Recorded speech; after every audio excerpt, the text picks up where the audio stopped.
आप तो Kargil war medal पहनते हो, विजय स्टार, बट नेवी साला जहाज लेकर कैसे पहुंच गया वहां पर हिल पे, you know, that is the understanding of people कि जो भी 6 लोग थे वो लोग, उनकी आंखें निकाल दी, उनके पूरे दांत तोड़ दिए, 32 दांत, उनके बदन पर 200 से 300 सिगरेट के बट्स के मार्क थे हर एक बंदे का, एंड इवन जेनिटल्स जो है वो तक काट दिए.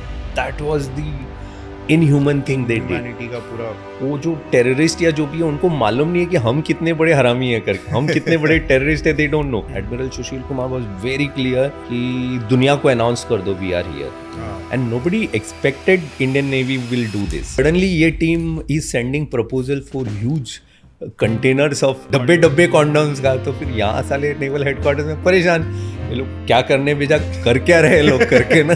दे स्टार्टेड आस्किंग कि bastards what are you doing करके, यू नो. हेलो फ्रेंड्स, मैं हूं गौरव और स्वागत है आपका आज के इस नए पॉडकास्ट में. आज हमारे साथ एक बहुत ही स्पेशल गेस्ट, लेफ्टिनेंट कमांडर विजय नायर सर. ये एक ट्रू नेशनलिस्ट है एट हार्ट और इन्होंने कारगिल वॉर में सर्व किया है ऑपरेशन तलवार में. So he belongs to the navy community और ये एक बहुत ही अच्छा पर्सपेक्टिव शेयर करेंगे कारगिल वॉर के बारे में, इंडियन इंडिपेंडेंस के बारे में. And he is also a marathoner. So he is actually a double marathoner जो कि 89 किलोमीटर्स की running at one go. So बहुत ही इंस्पिरेशनल फिगर है. आज हम बात करेंगे और एक पर्सपेक्टिव जानने की कोशिश करेंगे about his life. So thank you for coming sir. Sir सबसे पहले स्टार्ट करते हैं हमारे मेन टॉपिक से. You have served as a veteran in operation Talwar, Kargil war. तो क्या आप उस टाइम के एक विजन आप दिखा सकते हैं ऑडियंस को कि वो टाइम पे सिचुएशन कैसा था? It was a high stress situation. Pakistan हम पर हावी हो चुका था पूरी तरीके से, एंड वो टाइम पे तो जितने भी अच्छे डिसीजन मेकर्स हैं सब बहुत स्ट्रेस में आ जाते हैं और इम्पल्सिव डिसीजंस लेने लग जाते हैं. So how was the situation that time? जो भी हमें सुनेंगे, मैं उनको एक पर्सपेक्टिव देना चाहूँगा कि कारगिल वॉर क्यों कारगिल वॉर कहा गया फर्स्ट ऑफ ऑल, लेकिन असली में वो कारगिल वॉर है नहीं, यू नो. ओके. तो एक अच्छा पर्सपेक्टिव दूंगा उसका. फिर मैं आपको बताऊंगा कि नेवी, एयरफोर्स सभी का it was a tri services war. वो हमेशा ट्राई सर्विसेज वॉर रहा है. लेकिन क्या हुआ कि ये पहला ऐसा वॉर था जहाँ की media was in full form. पहला टेलीवाइज्ड वॉर था, यू नो, इंडिया के पर्सपेक्टिव से. तो फिर जो पत्रकार थे या जो मीडिया वाले थे वो they were always showing Kargil Kargil Kargil, because maximum जो वॉर हुई वो कारगिल नाम के एक जगह पर हुआ, एक सेक्टर पर. तो इसलिए उसको फेमसली कारगिल वॉर कहते हैं. Now coming to the background, ये वॉर क्यों हुआ, यू नो, वो जानना बहुत ज़रूरी है. 98-99 का जो दौर था, तो यू नो हम एक कंट्री है, भारत इज़ अ कंट्री जो हम लोग बहुत अच्छे हैं. हम सबको अपना जो भी आता है हम उसे गले मिला लेते कि चाहिए और विश्वास कर लेते हैं. 98-99 के दौरान हम चाहते थे कि पाकिस्तान से पीस कीपिंग हो और हम वो बोलते हैं ना, वो दिशा में हम जा रहे थे कि अमन की आशा. तो आपको याद होगा कि बड़ा फेमस इंसिडेंट था कि लाहौर बस जिसको बोलते हैं, अटल बिहारी वाजपेयी जी जो हमारे प्राइम मिनिस्टर थे, one of the best prime ministers, great person. तभी एक ऐसा माहौल हुआ कि हम पाकिस्तान में जाएंगे, लाहौर में, वेरी फेमस लाहौर बस जिसको बोलते हैं, अमन की आशा, गले मिलेंगे and all those things, you no. तो एक टोली गई हमारे यहाँ से कि वो सेक्टर खुला तो लाहौर में गए बस से. और तभी यू नो परवेज़ मुशर्रफ थे, आर्मी के जो देख रेख कर रहे थे, परवेज़ मुशर्रफ, और Nawaz Sharif was the prime minister of Pakistan. सब कुछ एक तरफ से वो भाईबंदी चल रहा था, गले मिलना, national news and all, but दूसरी तरफ से आर्मी बिल्टअप चल रहा था, यू नो. तो परवेज़ मुशर्रफ, तो क्या होता है ना कि विंटर के टाइम एक ट्रीटी होती है, पैक्ट होता है कि एक सर्टेन एरिया होता है कि इंडिया पाकिस्तान का जो LOC एरिया या बॉर्डर एरिया, वहाँ पर बर्फीले पहाड़ जहाँ पर है, तो एक अनमैन्ड एरिया होता है, यू नो. अनमैन्ड एरिया यहाँ है कि पाकिस्तान भी वहाँ से आएंगे, इंडिया वाले यहाँ से है. तो जब विंटर इतना ज़्यादा होगा कि वहाँ पर इनह्यूमनली पॉसिबल नहीं है. लोग रह सकते हैं ये करके, but they had a treaty कि हम भी वापस चले जाएंगे ये टाइम पे, तुम भी वापस चले जाओ. और ये हर साल होता है. Okay. उस साल भी यू नो लाहौर बस हो रहा था, गले मिल रहे थे. हम तो वापस आ गए, बट वो स्मार्टली वहीं रह गए। और वो रहते रहते उन्होंने अपना बिल्टअप चालू कर दिया। जो नॉर्थ फ्रंटियर जो पाकिस्तान का, जैसे हमारे यहाँ रेजिमेंट होता है, उनका जो नॉर्थ फ्रंटियर ये थे, उन्होंने बिल्टअप चालू कर दिया। ओके। और कहीं हमारी इंटेलिजेंस की फेलियर भी थी कि हम वो भाप नहीं पाए, और वो चलता रहा, यू नो। एंड वो लोग ने इतना स्ट्रॉन्ग बिल्टअप कर लिया था वहाँ पर, उन्होंने वो जो पहाड़ी थी वो पूरा ऑक्यूपाई कर लिया, बिकॉज उनके लिए वो स्ट्रेटेजिक था। वहाँ से स्ट्रेट आपका नेशनल हाईवे दिखता है कि अगर आप वहाँ, अगर आपने ऑक्यूपाई कर लिया, आपका जो नेशनल हाईवे है जो लेह लद्दाख को कनेक्ट करता है, आप वहाँ को ब्लॉक कर सकते हो, यू नो। इंटेंशन वो था, और धीरे धीरे इंटेंशन ये था कि पाकिस्तान को अंदर घुस जाएंगे, whatever they had plan. Pervez Musharraf was very very clear. अब यहाँ पर हम सो गए। अब क्या हुआ कि वहाँ यू नो जो पहाड़ों में या बॉर्डर एरियाज़ में वहाँ के जो लोकल्स होते हैं, वो आर्मी, जो इंडियन आर्म फोर्सेस है, आर्मी स्पेशली आर्मी या BSF या जो भी होगा वहाँ पर, दे फॉर्म एन इंटेलिजेंस, उनके आँख और कान होते हैं। तो वहाँ के जो चरवाहे थे, शेपर्ड्स, वो जब यू नो डेली रूटीन अपना कर रहा था, तो वो कुछ लोगों को ऐसे देखा कि बोला यार ये तो यहाँ के नहीं है, जूते पहने हैं, ऊपर से फिरान वगैरह डालकर, कपड़े डालकर, पर नीचे आर्मी का जूता है, या यू नो समथिंग डिफरेंट। तो ये भाग भाग के आए। इंडियन आर्मी का जो वहाँ पे जो भी यूनिट था उसके पास आए कि बोला कि साहब कुछ तो गड़बड़ है, हलचल, यहाँ पर कुछ लोग हैं जो यहाँ के नहीं है, नॉर्मल नहीं है। तब इंडियन आर्मी को जब पता चला तो उन्होंने बोला कि ठीक है, ऐसे बहुत सारे इंटेलिजेंस आते रहते हैं। So they send first set of people यहाँ से, एक you know very, he is my incidentally my batchmate, batch equivalent, lieutenant Saurabh Kalia बोल के। सौरभ को भेजा और 5 उनके टीम मेंबर्स को कि आप जाके देख लो पेट्रोलिंग, ये बंदा कुछ बोल रहा है, आप जाके देख लो क्या है करके। तब सौरभ और उसकी जो टीम गई, वो लोग पेट्रोलिंग को गए और उन्होंने धर पकड़ लिया, they caught them. And situation ये था कि जब, अगर मैं बताना चाहूँगा तो आज भी वो दर्द है ना, तो कभी कभी ऐसे सोचते हैं ना कि यार हम सब एक अखंड भारत का हिस्सा थे, India, Pakistan and you no Afghan and all. हो सकता है एक ऐसा टाइम दौर आए कि हम फिर से एक हो जाए, बट कुछ कुछ इंसिडेंसेस है दिल में कि आपको कभी एक होने नहीं देगा।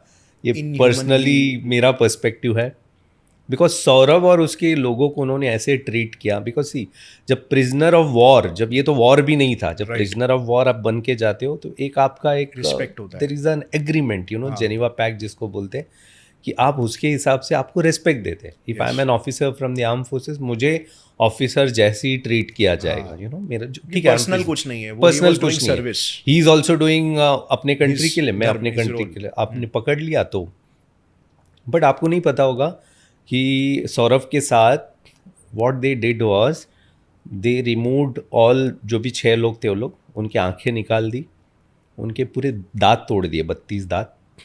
उनके बदन पर 200 से 300 सिगरेट के बट्स के मार्क थे हर एक बंदे का।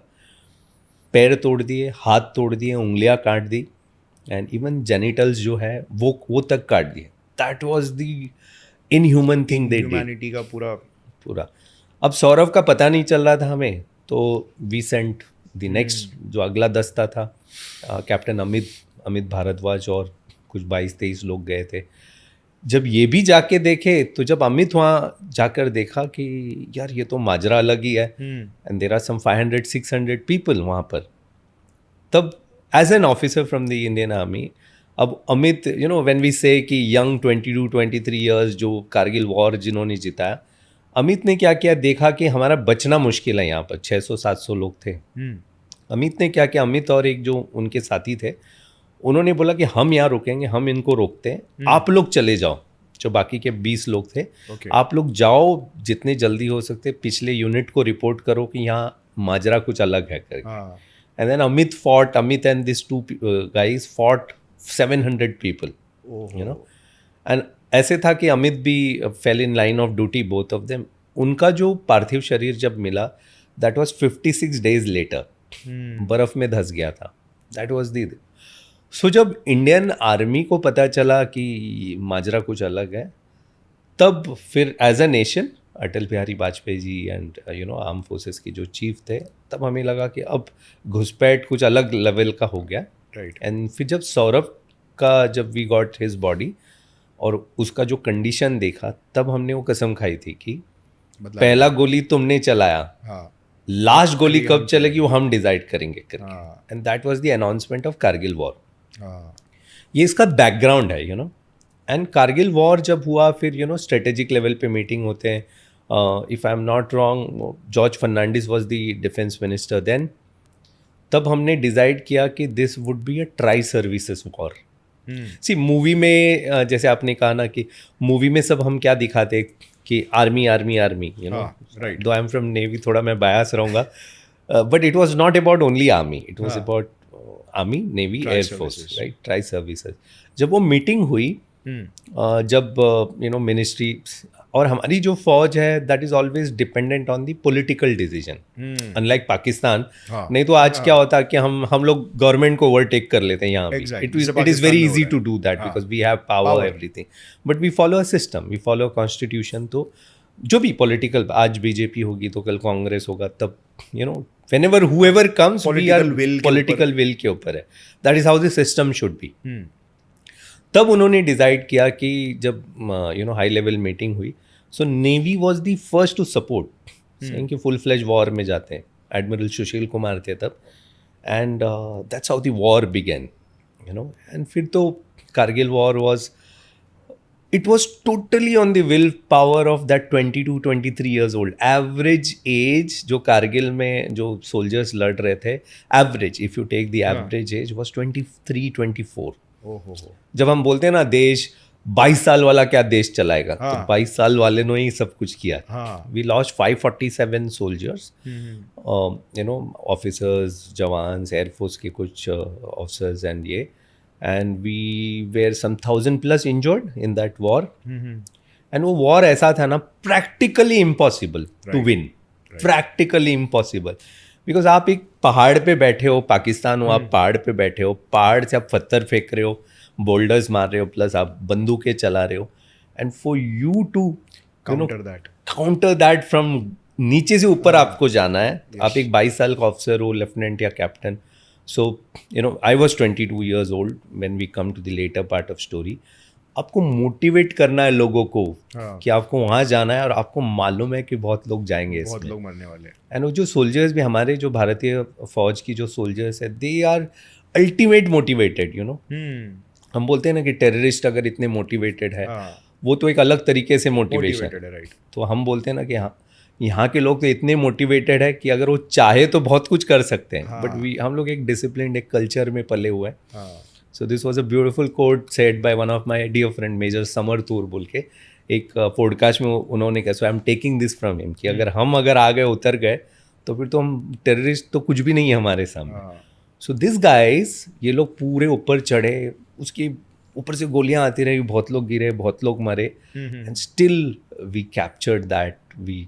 So incidentally, since today we are speaking, today is the birth anniversary of one of the greatest Kargil war heroes, legendary Captain Vikram Batra, Paramveer Chakra। वो शेरशाह मूवी में देखा होगा, and that is what happened। अब war में क्या होता है ना कि बहुत सारी स्टोरीज है जो आती हैं बाहर, जो थैंक्स टू मीडिया एंड दिल मांगे मोर, बत्रा सर बोले थे, बहुत सारी ऐसी स्टोरीज है which would be equally great, but वो आती नहीं है बाहर, नहीं आती है। So that was the Indian Army for you and the Kargil war, how we won। हमने ये पूरे वॉर में आर्मी के पर्सपेक्टिव से, जैसे जो सौरभ के साथ नहीं होना चाहिए था, जब हमने पाकिस्तानी सोल्जर्स को कैप्चर किए, प्रिजनर ऑफ वॉर बनाए, हमने तो इतना इज्जत दिया कि उनके जो फॉलन सोल्जर्स थे उनको हमने प्रॉपर टाइप दफनाया भी, सारों को proper type, we gave them a burial, Pakistan का फ्लैग लगाया वहाँ पर उनके उस पे, so that they die a national hero, right. End of the day they are also soldiers, right. तो ये Kargil war was from the perspective of army. अब navy, why it is a tri services war. तो जब कारगिल वहाँ चल, see Kargil war when we say it is called operation Vijay, it is not Kargil war, and वो Kargil was one sector। ऐसे बटालिक था, द्रास था, वहाँ पर लद्दाख, ओले में वहाँ पर हो रही थी war. So it was various places, you know. It was a umbrella called Operation Vijay. Okay. And Kargil में बहुत ज़्यादा हो रहा था, इसलिए everyone remembers it as Kargil war. Right. और कारगिल सबसे हार्ड सिचुएशन भी था ओवरकम करने के लिए, because of that disparity between the troops. And then वहीं पे air force was operating, and air force ने जो अपने ऑपरेशन को नाम दिया था, इट वाज कॉल्ड ऑपरेशन सफेद सागर. Okay, so Operation Vijay is an umbrella.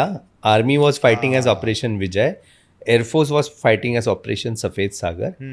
And then comes the Navy. Navy was fighting it as Operation Talwar. Now Talwar में Navy का क्या रोल? लोग मुझे पूछते हैं ना, किसने लाइक यूट्यूब वगैरह पे कमेंट आता है कहीं पे, अरे आप तो कारगिल वॉर मेडल पहनते हो, विजय स्टार, बट नेवी साला जहाज लेकर कैसे पहुंच गया वहां पर हिल पे? That is the understanding of people की, बिकॉज मैं ब्लेम नहीं करूंगा उनको नॉलेज नहीं है ना, so what navy did. So when you see Pakistan, when we go for a war against a country, and predominantly earth is जहाँ पर water ज़्यादा है, right? Maximum. So every country is surrounded by sea. Yes. And then Pakistan has got this huge port. Karachi है, Markam port है, जो भी आगे. So our role for Navy was कि सारा जो ट्रेड होता है कोई भी कंट्री में, it is through the merchant vessel. Right. Merchant navy जिसको बोलते हैं ना, मर्चेंट का मतलब है ट्रेड. वो जहाज़ों में, जैसे रोड पे गाड़ियाँ चलती है, ट्रक्स चलते हैं, ऐसे पानी में जहाज़ें चलती है बड़ी बड़ी. सो ये लोग क्या करते हैं ना, अंदर लॉजिस्टिक्स लाते हैं, खाना, इम्पोर्ट के जो होते हैं, वेपनरीज, बहुत सारे trade items, everything come inside Pakistan, और जो वहाँ ग्रो होता है वो बाहर लेके जाते हैं दूसरे कंट्रीज के. That's how the trade happen. तो नेवी ने क्या किया, नेवी ने बोला कि हम ये रूट ही ब्लॉक कर देंगे इनका, साला कुछ अंदर जाने नहीं देंगे, कुछ बाहर आने नहीं देंगे करके. And we were 33 ships, 33 warships at the mouth of Karachi. So when you see Karachi, Gujarat से ओखा पोर्ट से, it is like what 26 nautical miles कुछ है बस. हाँ, for us it's that Karachi port. That would be रफली व्हाट 1.5 hours का ये होगा. And you can actually see एक पर्टिकुलर पॉइंट से वहाँ का लाइटें भी दिखती है. That is how close we are. So we were 33 ships in that water, and we announced, ऐसा भी नहीं कि हम चुप्पी में बैठे थे.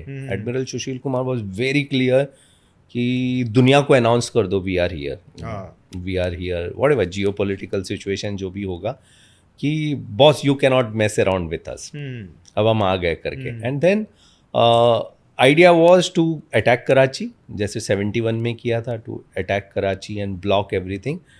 And if not, we will block any ship coming in to this. तो मर्चेंट शिप्स को हमने बोल दिया कोई अंदर आएगा नहीं पाकिस्तान में, आएंगे तो we will hit you types in this water, because we are at a war. तो हमने उनका सब कुछ रोक दिया अंदर. And there was a North Korean ship which was carrying weapons, parts of missiles and other thing, उनको हमने अरेस्ट किया. तो ऐसे बहुत सारा हुआ. सो पाकिस्तान में, Pakistan navy had issued a notice to all the ships, जो सिग्नल्स होते हैं ना, कि आप कोई भी बाहर मत रहो, you just come inside the port and hide, don't go out, नहीं तो ये पागल है ठोक देंगे करके. They have come with that intention. And Pakistan में disturbance was going on, internal disturbance भी चल रहे थे, टर्मोइल्स हो रहे थे तभी. And nobody expected Indian navy will do this.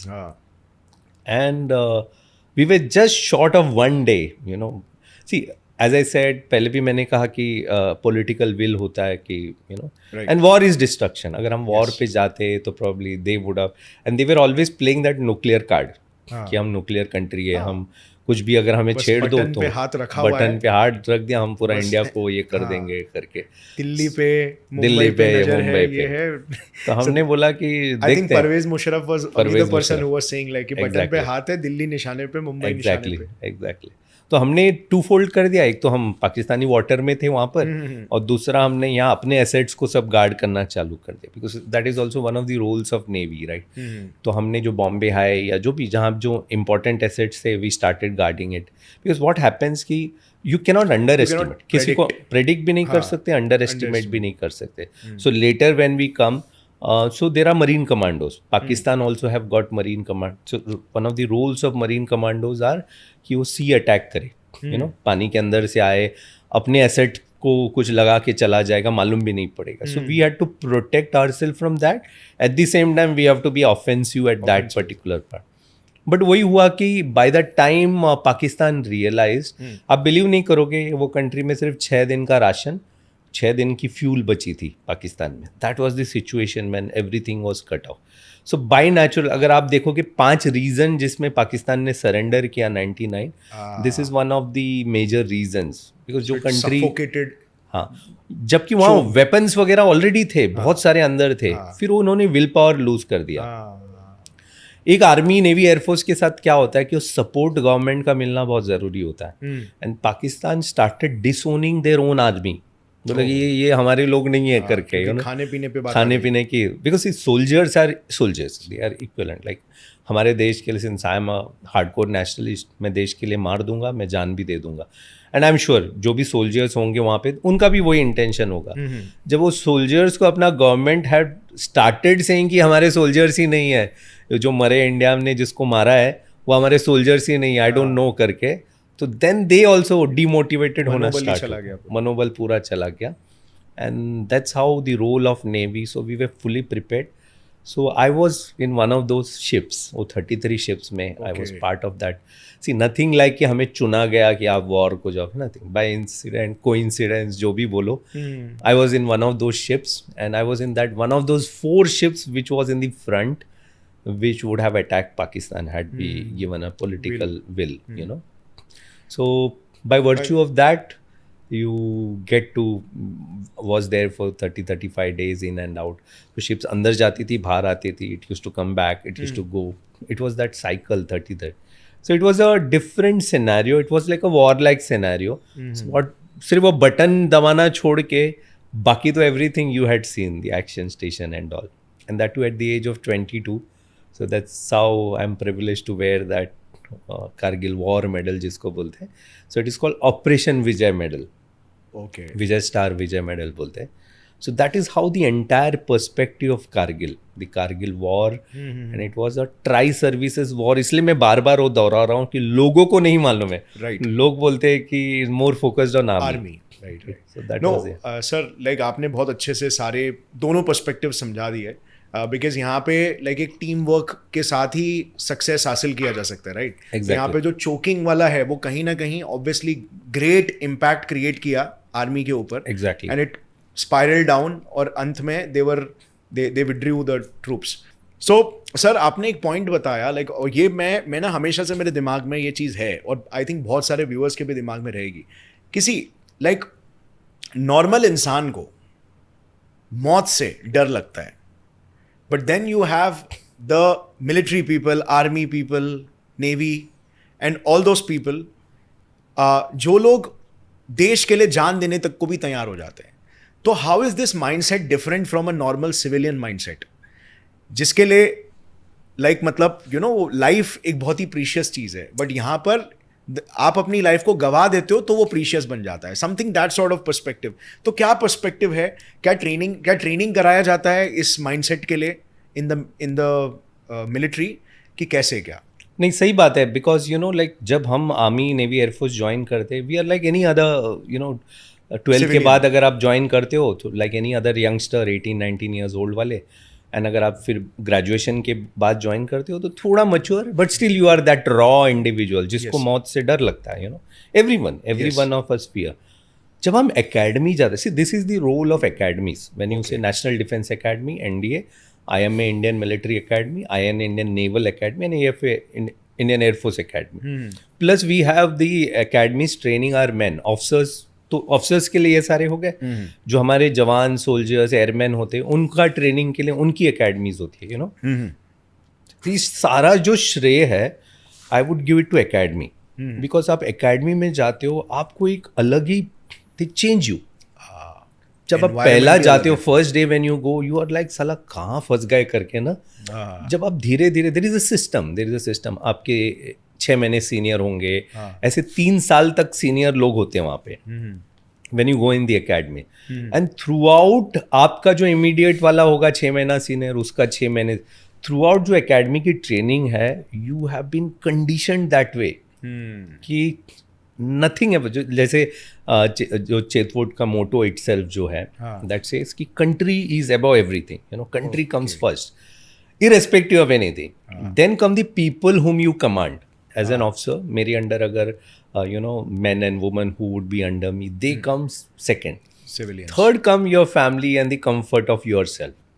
So आपका अगर ethos ही वो लाइन पे चल रहा है and then you are seeing day in and day out people, जब हम following that ethos. लंच पे जा रहे हैं, ब्रेकफास्ट पे जा रहे हैं, अगर आपके मेस में भी वही है, आपके स्क्वाड्रन में भी वही है, इट इज़ फुल्ली आपको नेशनलिस्ट आइडियोलॉजीज पे ये करते हैं कि देश से बड़ा कुछ नहीं करके, nation first and always.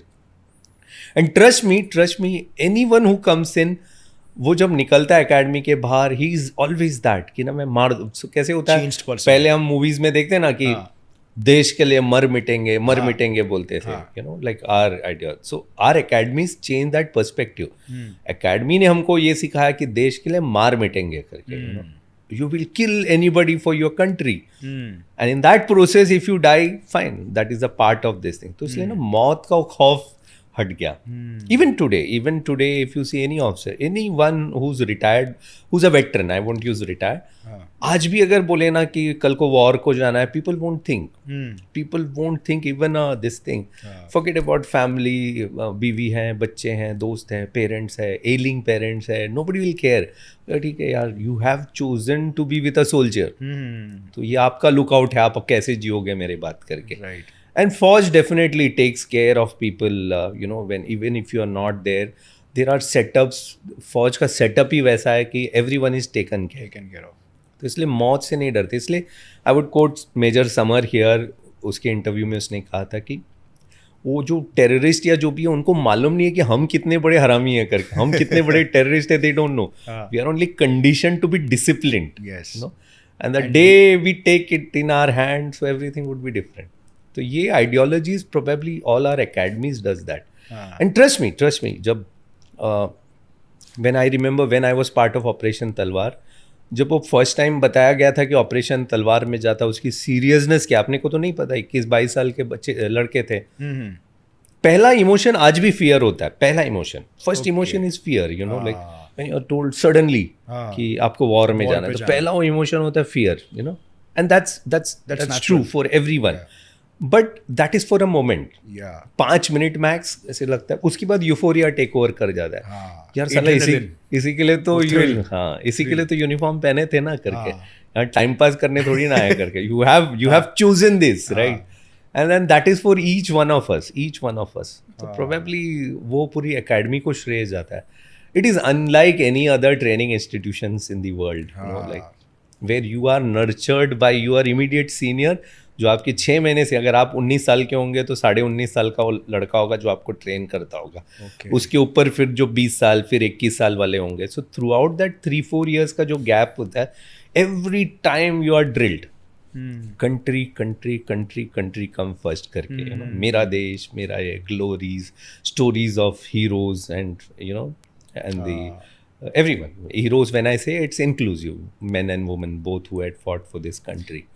So yes, that is how that character. I think psychology में conformity करके एक बहुत ही powerful चीज़ होती है कि like जो भी हम आसपास हमारा surrounding है, हम जो observe कर रहे हैं, हम जो सुन रहे हैं, हम जो देख रहे हैं, तो वो सारी चीज़ों का सबकॉन्शियसली हम पर बहुत ही बड़ा इम्पैक्ट पड़ता है. सही बात तो यहाँ पर कहीं ना कहीं एक प्रायोरिटी पूरा सिस्टम ही बन गया है कि like country first before family as well. Exactly. So and then constantly when you're seeing that being played in, constantly you're listening to the stories. Correct. Where that was played in. Correct. तो धीरे धीरे करके I think conformity starts taking place and आपको भी धीरे धीरे आपकी identity change हो रही है. Exactly. You are looking at yourself as a person who believes in that. True. And who lives that. True. Exactly. So I think that conditioning, like that process is very important. उसके बिना अगर आप terrorist की भी training देखोगे, हाँ. Like when putting a perspective here, कि जो टेररिस्ट है, जिसको भी you know we know that Kashmir हुआ या नॉर्थ ईस्ट जहाँ पे है, yes. उनका भी वैसी है. They are also condition into believing something. Like terrorist होगा तो उसको बोलते हैं कि you know with respect to the religion और with respect to you know whatever ideology, whichever terror organization. It's after life. Sometimes it is about that we have been gone through a lot of humiliation. Exactly. We need to fight back for our pride. Exactly. तो उनको भी वो condition नहीं होता, there mindset also, but उनका जो mindset है वो डिस्ट्रक्टिव माइंडसेट में यूज कर. So as you rightly said, it is all about what we hear and what we see, you know. So that's all. Right sir. सो अब यहाँ पर लाइक मैंने आपके और भी पॉडकास्ट देखे थे, so you have some great perspectives about independence, Indian independence. So independence के टाइम का जो हालात था वो कैसा था, हमें इंडिपेंडेंस कैसे एग्जैक्टली मिला था, कि बहुत सारे लोगों को ये मालूम नहीं है. जैसे हमें हिस्ट्री में ये सिखाया है कि oh there were some leaders, for example Gandhi ji ने अपने बहुत कॉन्ट्रीब्यूशंस डाले हैं, लाइक क्विट इंडिया मूवमेंट, ये सब ने डेफिनेटली कहीं ना कहीं उसने भी कॉन्ट्रीब्यूट किया, वो सब मूवमेंट्स ने. बट वो जो लाइक वो जो last nail in the coffin था, तो वो क्या चीज़ थी जिसने एकदम से चीज़ों को एग्रीगेट कर दिया और हमें इंडिपेंडेंस मिला? ये this is a very favourite you know thing which I want to speak. मेरा हमेशा दिल ये कहता है कि हम जो like both of us, you know, अगर या हमारे प्रीवियस जनरेशन, हमारे पेरेंट्स के जनरेशन, हमें हिस्ट्री एक अलग तरीके से सिखाया गया. हिस्ट्री हमें ऐसे सिखाया गया कि जो वो चाहते थे वो हमें सिखाया गया, यू नो. पूरे हमारे बुक में ये है वो है, Mughal. So that is the conditioning. That is the conditioning. For the civilians. What we were talking. Yeah. That is the conditioning जो civilians के. हमारी जो syllabus है वो बाबा आदम के ज़माने से change नहीं हुआ है. मुगल्स को glorify, why are we studying an Akbar और इतना डिटेल में, औरंगजेब इन डिटेल, एंड हमें बोला गया greatest emperor. And if you read actually their history, it's totally destructive. You know, they are torturers, they have tortured people, they have rape किए हैं, ये किए, बच्चों को स्लेव्स बनाया, ये किया, they have looted left right and centre. They were invaders. They were invaders, you know, they were invaders right from 13th century से हम देखोगे, we have been a slave. या in some way or the other, right? तो going back, 19 वो जब World War II होता है, World War II has massive destruction, और UK जो ब्रिटिश फोर्स थी उसके लिए Indian soldiers were the most prominent, army navy both, you know. हमारे यहाँ पॉपुलेशन वाइज, और हमारे यहाँ दिलेर होते हैं, like there are accounts where they have written in their books and autobiographies, जो ब्रिटिश के जो जनरल्स वगैरह में, they said कि the might of Indian soldiers जो बोलते हैं, उनके जो आर्मी के ये थे जवान या नेवी के रेटिंग्स जिसको बोलते हैं, नेवल सेलर्स, वो they were totally different. वो पागल थे करके ना, उन्होंने मतलब वो नहीं होते तो बहुत कुछ और हो जाता करके. So why I'm getting that perspective is कि that is what the might which we carry. हमारे अंदर वो है करके, हम we are that coming, potential. We are the potentials. हम वो शिवाजी महाराज के जो जेनेटिक्स जो जीन्स रखते हैं ना, उतना हम पावरफुल है. But because of that slave mentality हम वहाँ लड़के भी आए 45 जब वर्ल्ड वॉर 2, उसके बाद भी जब आ गए तो फिर से ब्रिटिशर्स के युग. तो वर्ल्ड वॉर 2 में British economically they got destroyed, you know, like सब कुछ खत्म हो गया उनका. And then they were already in the this thing कि अब हम कैसे रूल करेंगे इंडिया को. बिकॉज जब वो आए थे हमारी GDP थी 27%. जब वो जा रहे थे लाइक 45-46 में, our GDP was 27% of the world, 27% of the world. We were such a rich country. अब 46-47 में आवर GDP was 1%. तो जितना चूसना था चूस लिया. अब क्या करोगे? अब that was one thing. So when this dialogues happened between Gandhi ji, Nehru and all those people, they said कि 47-48 में आपको हम इंडिपेंडेंस दे देंगे करके, you know. So वो assurance दे दिया कि because माजरा कुछ और था, माजरा की हमारी तो फटी पड़ी है वहाँ पे, तो how can we run this country करके, माजरा कुछ और था. And they were made to believe, this set of leaders, कि आपको हम दे देंगे करके. But it was different, you know, like 1946 में there was an incident. Of course, pre that, all kudos to Netaji Subhash Chandra Bose and INA, because INA was the thing, you know, जो Netaji Subhash, and the world was looking at him. And that sparked an event of realization हमारे अंदर कि हम ऐसे हैं, हम तो warrior वंशज के हैं करके, और ये क्या हो रहा है करके. So there was this trial of जो रेड फोर्ट ट्रायल हम बोलते हैं, very famous red fort trial. उसमें there were 3 officers of the INA. उनका ट्रायल होने वाला था वहाँ पर. And then they were also of different religions. They were also of different. All three of them were of different religion. वो जानबूझ के उन लोग ने ह्यूमिलिएट करने के लिए आई थिंक किया था. Exactly. कि देखो जो भी हमारे अगेंस्ट जाएगा, Exactly. कोई भी फेथ का, Exactly. तो ये उसका हाशिए होगा. Exactly. तो वो हो रहा था वहाँ पर. तो 1946 की ये जो वाकया मैं बताऊंगा, दिस इज वेरी अंडररेटेड हमारे हिस्ट्री में. नहीं है इसके बारे में. उसके बाद जब भी किसी ने हिस्ट्री में बात करने की कोशिश की थी, इवन पोस्ट इंडिपेंडेंस, उसको भी दबाया गया. Right. So this was called 1946 naval uprising बोलते हैं, नेवल म्यूटनी बोलते हैं. First of all it shouldn't be called mutiny. This is a freedom fight. This is a struggle for freedom. Right. तो बगावत क्यों? बगावत क्यों? तो 1946 में क्या हुआ कि जब 1945 में वर्ल्ड वॉर हो रहा था, तो ब्रिटिश ने सब जगह एडवर्टाइजमेंट की कि हमें नेवी के लिए सेलर्स चाहिए, हमारे नेवी के लिए, because they wanted to fight war. तो आप ज्वाइन कीजिए. बड़े बड़े एडवर्टाइजमेंट डाल दिए, वो भी 2 टायर सिटीज, गांव में, कि join British navy as a sailor. तो आपको खाना मिलेगा, कपड़ा मिलेगा, रोटी कपड़ा मकान, and you will be leading a good life. And intention was different. उनको वहाँ they wanted a man power. Right. As simple as that. तो ये सब हुआ. And the conditions were so pathetic. जो हमारी रेटिंग्स जिसको बोलते हैं, कुछ ऑफिसर्स थे, कुछ सेलर्स थे, रेटिंग्स इतनी बुरी हालत थी कि उनका दाल जो खाना होता था, पानी होता था, चावल में पत्थर, all those things you know. और गाली तो गाली, पिग्स और bastards and all was very common. जो गाली देते थे उनको, उनका जो ट्रीटमेंट, उन्हें उनके ऊपर हाथ भी उठा देते थे गोरे, you know, the Britishers. And they always used to abuse.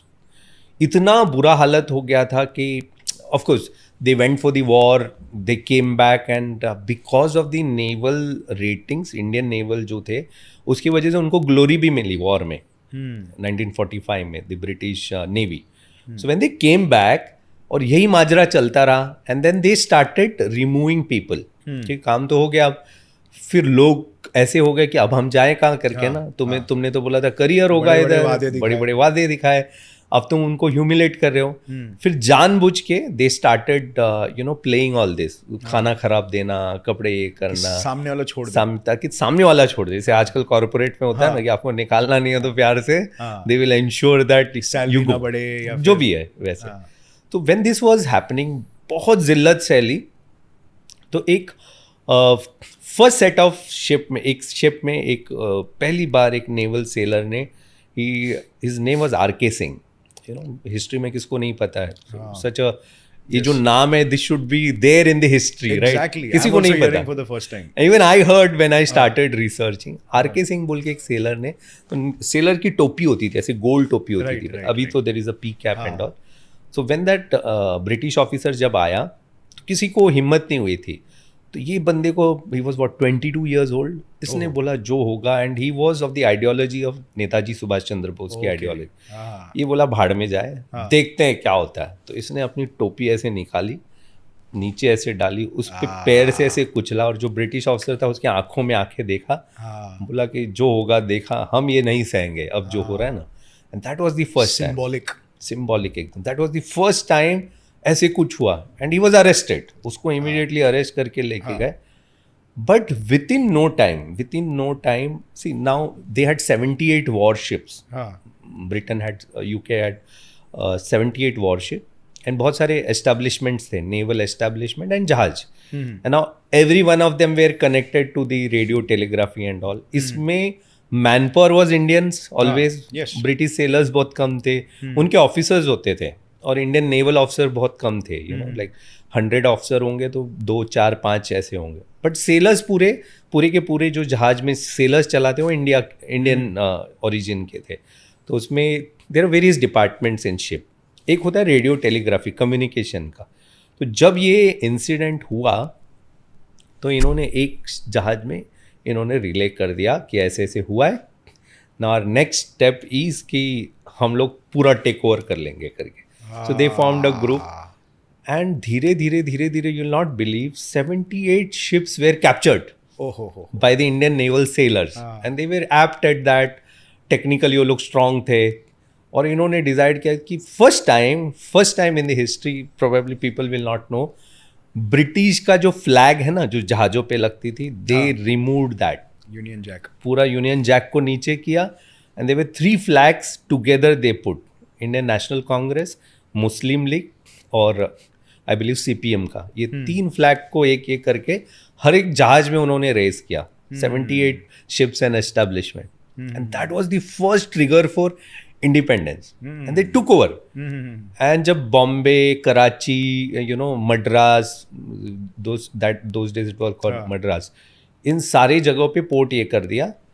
Bombay में यहाँ तक बोल दिया कि अगर हमारी डिमांड मानी नहीं गई और हमें अगर इंडिपेंडेंस नहीं दिया गया तो they were about to Gateway of India उड़ाने वाले थे. जहाजों का जो पूरा जो गन और वो पूरा पॉइंट आउट कर लिया, बोला हम ये उड़ा देंगे करके.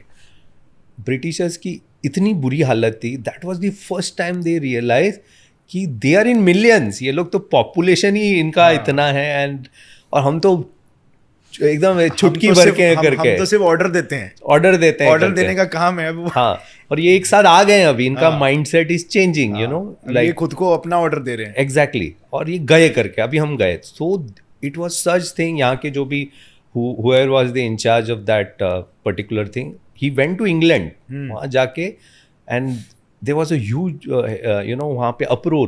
फिर वहाँ की जो उनकी जो स्टैंडिंग कमेटी वगैरह, they took a decision कि it is tough, now it is tough to survive there. And again, as always, they played that divide and rule वाला game. तो हमारे जो नेता थे, गांधी जी, नेहरू जी एंड मोहम्मद अली जिन्ना साहब, उनको तो कैरेट दे दिया था ऑलरेडी कि आपको इंडिया देंगे, आपको पाकिस्तान दे देंगे, and we as such we are going to hand over in 47. तो ये क्या ज़रूरत है ये सब करने का, क्योंकि अगर ये कर लिया तो we will also be forced, हम भी फोर्स हो जाएंगे, तो हम भी मारेंगे लोगों को तुम्हारे, फिर हम देंगे नहीं आज़ादी तुम्हें. ऐसे करके इनको कैरेट दे दिया. That disturb this political setup. तो वो एकदम बोला नहीं, we don't support, this is official statement तभी के न्यूज़ पे, we don't support this thing by Indian naval ratings करके, इसको हम सपोर्ट नहीं करते. ओके. एंड फिर दे फॉर्म्ड अ कमिटी जिसमें सरदार पटेल साहब थे. उनको बोला कि आप जाके नेगोशिएट करो, प्रॉमिस देम कि आपने जो म्यूटनी की है इसका आपको कुछ असर नहीं होगा, ठीक है, हो गया, वी वोंट प्रोसिक्यूट यू, या आपको पनिशमेंट नहीं मिलेगा करके. तो सरदार पटेल साहब आ गए. And the best part was like navy में ये चल रहा था, तब तक इन्होंने आर्मी को आइसोलेट रखा, ब्रिटिशर्स ने. उनको कानो खान खबर होने नहीं दिया कि ऐसे चल रहा है. एयरफोर्स को पता होने नहीं दिया. Had army and had air force Britishers, वो एंड होता, भागते हो, देते नहीं हमको, भागते. देन पुलिस को व्हाट दे डिड, पुलिस को बॉम्बे में and all, they said, police को बोला कि तुम मारो करके. सो जो भी इंडियन पुलिस में थे, पुलिस सर्विस में, दे रिफ्यूज्ड. बोला कि हम गोली नहीं चलाएंगे, ये तो हमारे लोग हैं करके. Then the Britishers got their own people and some 400 people were shot in Bombay itself, जो लोकल सिविलियंस थे. एवरीवन केम ऑन स्ट्रीट, बोला कि this is the final thing, हमें इंडिपेंडेंस मिलना ही मिलना, छीन के लेंगे करके. एंड कुछ 400 लोगों को मारे. And unfortunately by that time our political leadership जो भी थे उस टाइम के, and then Sardar Patel sahab came and he negotiated with the Indian naval people कि सरेंडर कर दो, everything will be all right, we will be this thing. And poor things, वो मुझे अभी भी नहीं समझ में आता. They believed in him, probably they believed in him more than anything, and उन्होंने सबने फिर सरेंडर कर दिया. जब उन्होंने सरेंडर कर दिया, so they all were arrested, arrested, and they were taken in a separate camps. So luckily for me, मुझे भी अभी पता चला, the place where I belong now, Mulund, that was the hub where they were arrested and kept. फिर कल्याण बोल के जगह है, वहाँ पर उनको अलग अलग कैंप्स में they were kept, and they were punished, they were prosecuted. सारा जो प्रोमिसेस थे सब हवे में उड़ गया, पनिशमेंट अलग. एंड पोस्ट इंडिपेंडेंस, ये तो छोड़ो, ये हो गया. पोस्ट इंडिपेंडेंस जब मिला, even then they were not given दी, ये बोलते हैं ना, फ्रीडम फाइटर वाला स्टेटस, जबकि ये सबसे बड़ा चीज़ था हिस्ट्री में. लेटर ऑल्सो जब जिसकी भी कांग्रेस की गवर्नमेंट थी या जो भी था, later also when people tried, there was a very famous play called Kallol. एक बंगाली प्ले था which was to be aired वहाँ theatre, because see Calcutta and all is a place where theatres are आज भी, you know, last week I was in Calcutta, आज भी theatres उतने ही चलते हैं. West Bengal that time was heavily influenced by the ideology of Subhash Chandra Bose. Exactly. Azad Hind Fauj. Azad Hind Fauj. लड़के लेना होगा आज. True. And then when they were playing this play Kalol बोल के,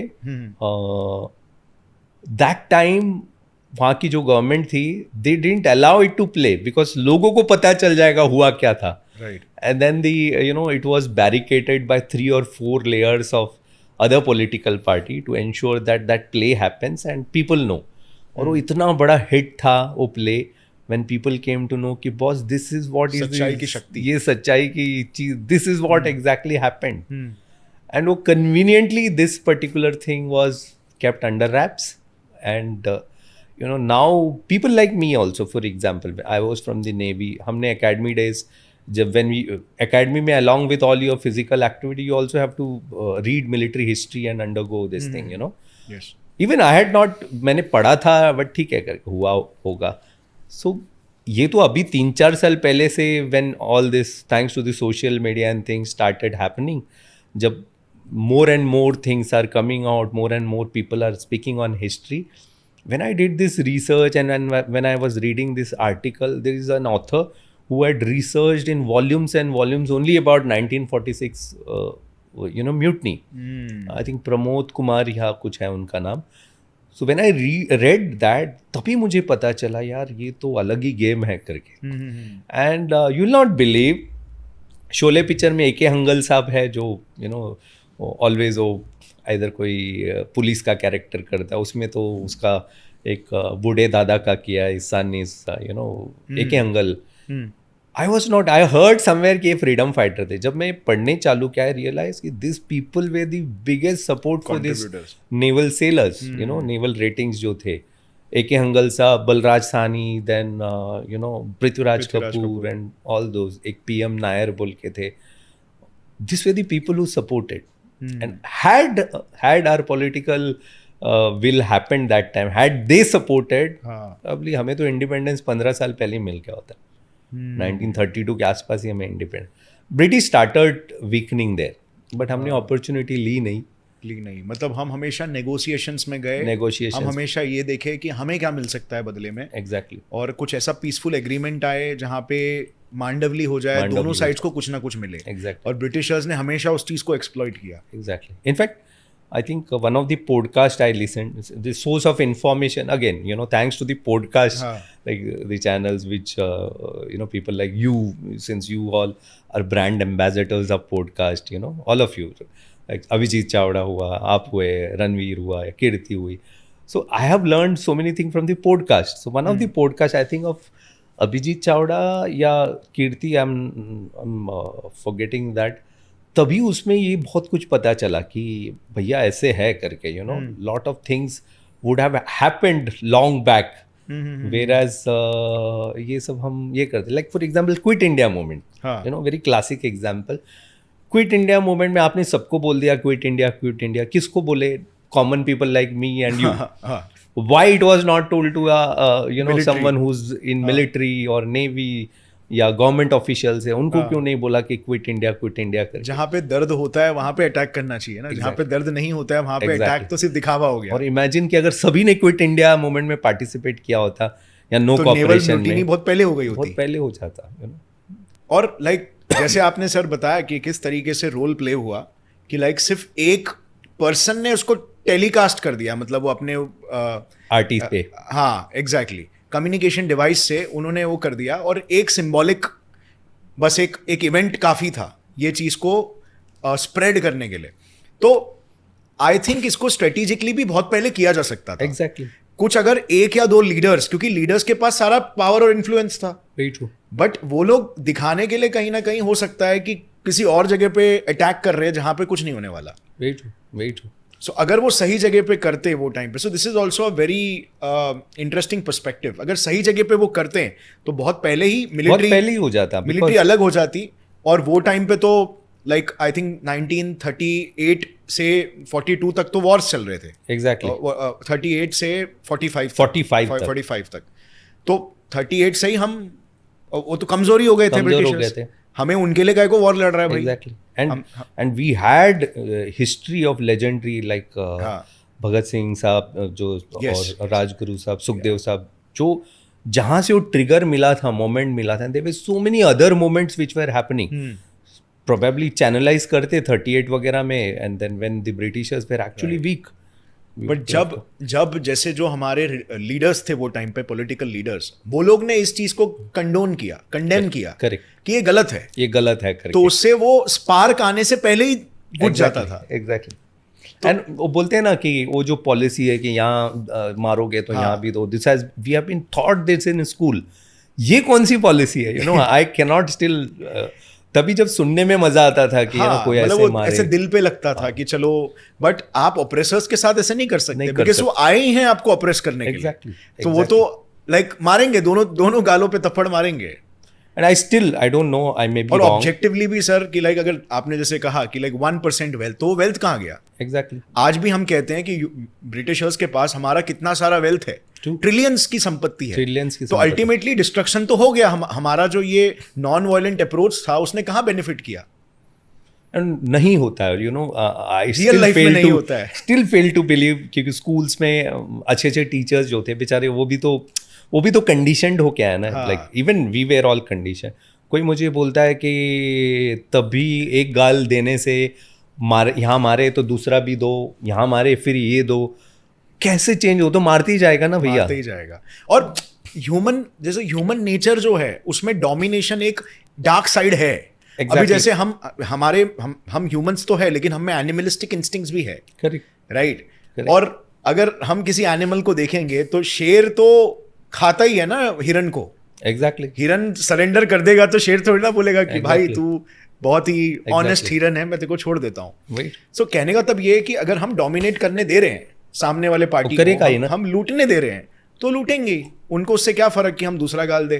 तो ये भी एक पॉसिबिलिटी है कि मे बी ब्रिटिशर्स जानबूझ के हमारे लीडर्स को रिटेन करने दे रहे थे, या फिर वो एग्रीमेंट उनके साथ इस तरीके से कर रहे थे कि जिससे कि शायद दोनों पार्टीज बेनिफिट हो सके, कि जो लीडर्स लोग को भी रिटेंशन मिल सके, कि they can stay leaders and they can carry on there activities, और ब्रिटिशर्स भी पीसफुली अपना काम करते रहे। बट अगर लीडर्स वो टाइम पे एक हो जाते और वो बोलते हैं कि देखो हम सब एक होके, हमारा मेन गोल होना चाहिए ब्रिटिशर्स को निकालना यहाँ से, तो आई थिंक सब लोग सही जगह पे अपने इन्फ्लुएंस को केंद्रित करते थे। और मिलिट्री साइडलाइन, मतलब मिलिट्री पूरा सेपरेट हो जाती थी ब्रिटिश के रूल से, तो फिर आई थिंक 1938-35 तक ही हमें मिल जाता शायद। और ब्रिटिशर्स वेर सो स्मार्ट, देखो 1947 में इंडिपेंडेंस तो दे दिया, इंडिपेंडेंस के नाम पे, what ever they had promise this people की 47 में, लेकिन टेक्निकली देखो 50 तक तो वही थे। Yes, because Republic Day when we say that is the actual Independence Day, ये तो सिर्फ ट्रांसफर ऑफ पावर हुआ था, एंड दे वर टेक्निकली उन्हीं के सब बड़े बड़े जगह पे they were still there, you know. So lot of things.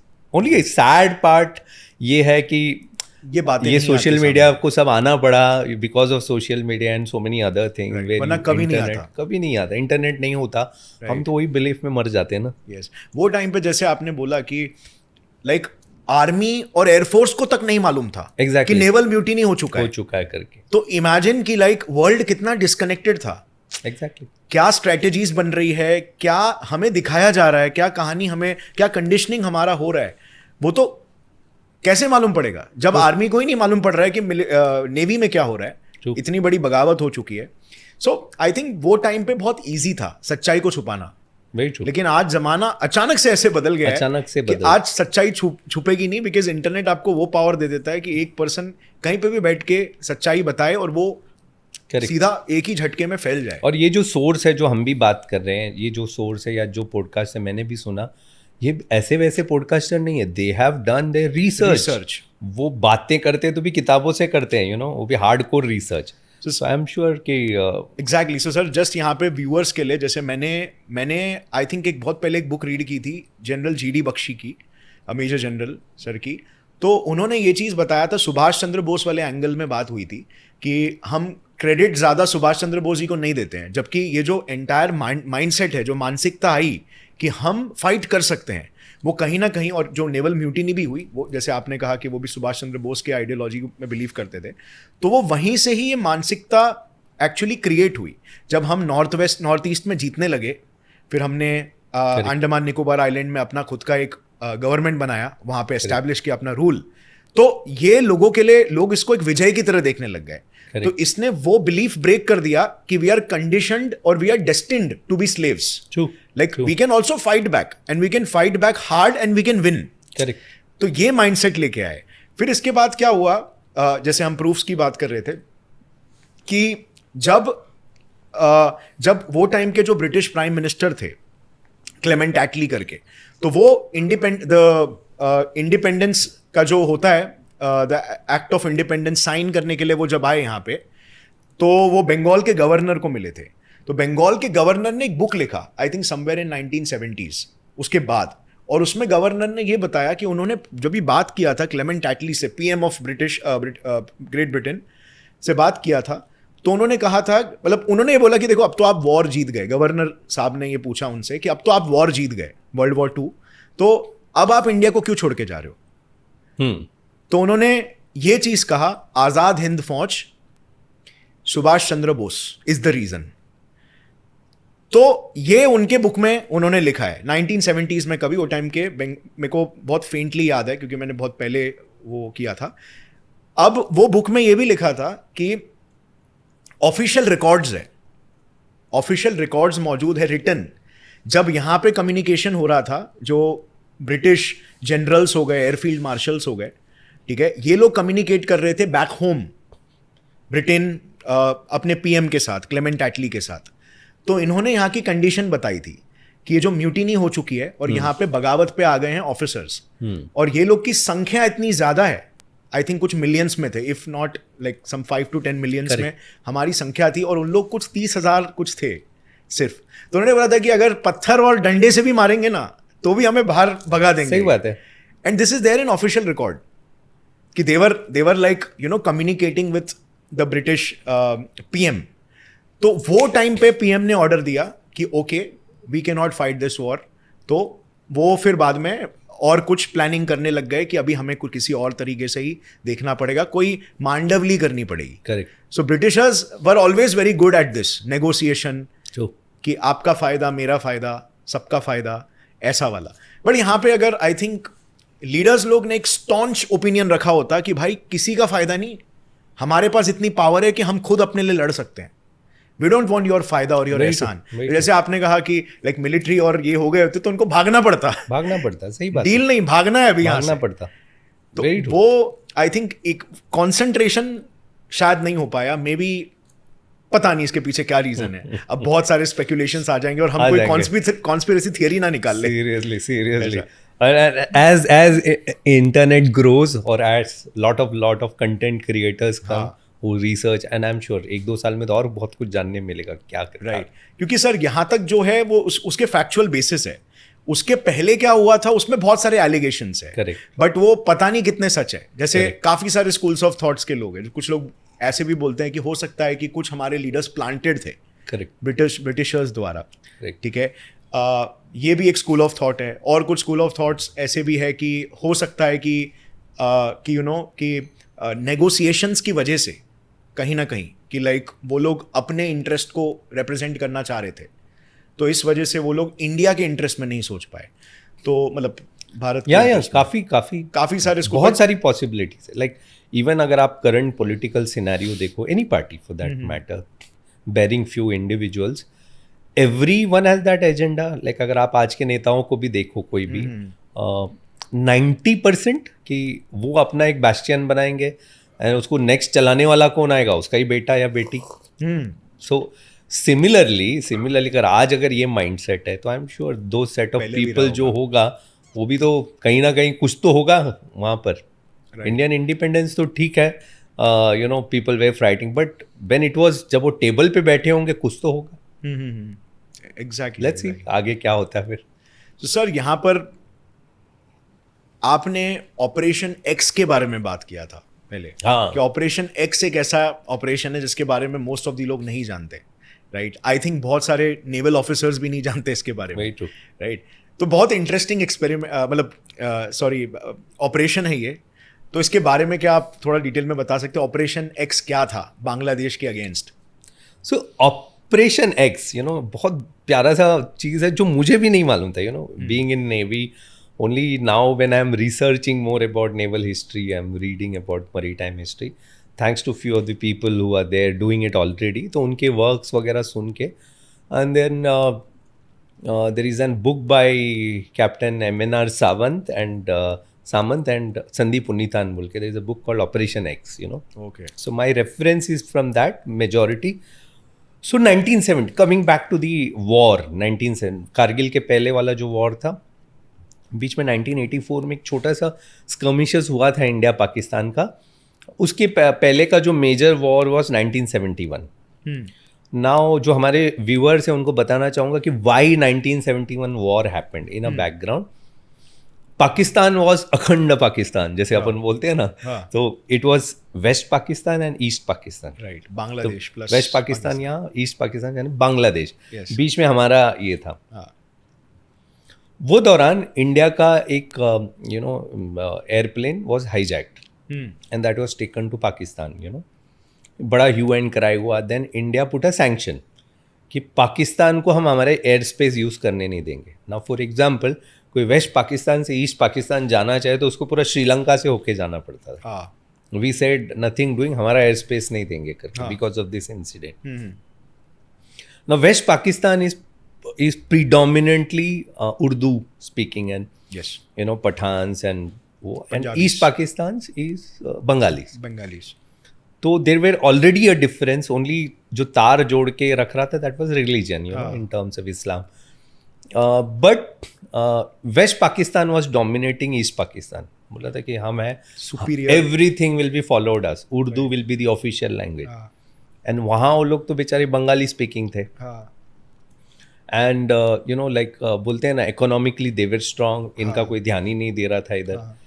And धीरे धीरे दैट स्टार्टेड स्पायरिंग, सिमिलर टू 1946 में जो म्यूटनी होती है ना, mutiny started spiralling up.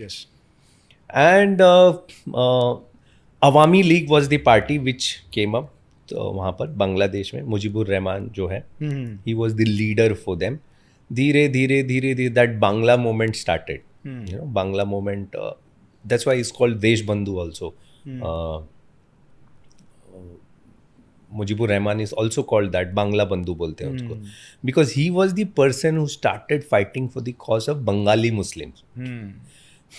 Now this Pakistan realized, West Pakistan ने realize किया कि यहाँ तो लोचा हो रहा है करके, and इनको अगर crush नहीं किया अभी तो ये लोग they will be this thing. So they started sending the troops to East Pakistan.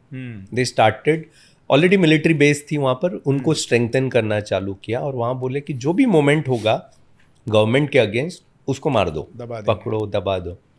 और वो वहाँ के बहुत सारे लोग तो अनपढ़ गवार type. In that they started doing atrocities. So when आई से एट्रोसिटीज, जेनोसाइड. जो भी आवाज़ करते हैं मार देते हैं उनको. They started raping womens, childrens, इतना हद तक ये हो गया था. कंबाइंड विद दी फैमिली, जो वहाँ पे ये हुआ था, अकाल पड़ी थी बांग्लादेश में, lot of people were dying. एंड फिर क्या हुआ कि जब जनरल इलेक्शंस आए, जनरल इलेक्शन आया तो पूरा चेंज हो गया. Pakistan as a whole election happened. I will be surprise कि Awami League won that election with major seat. तो अब क्या हो गया कि गवर्नमेंट तो उसका आएगा, वहाँ पर ही आइडियोलॉजी आ गया. तो दिस गाइस सेड कि bullshit, balls to the election, हमारा जो हम बोलेंगे वही होगा करके. And they arrested Mujibur Rahman. उसको अरेस्ट करके कहीं रख दिया. That started a mass movement in Bangladesh, east Pakistan then. And फिर west Pakistan started beating them, atrocities, road पे लाना, घर जलाना, ऑल दोस थिंग. वो फियर में people started migrating east Pakistan, Bangladesh से they started coming to India. अपना जो वेस्ट बंगाल एंड त्रिपुरा, वहाँ सब. तब तक इंडिया ने अलाउ किया, Indira Gandhi allowed them to come. But एक टाइम के बाद रियलाइज किया कि साला ये लोग अपने इतने लोग हैं, ये लोग भी आ रहे हैं. The economic situation in our country was also not that great. सब कुछ चल रहा था, पॉलिटिकल इंस्टेबिलिटी एंड वैसे.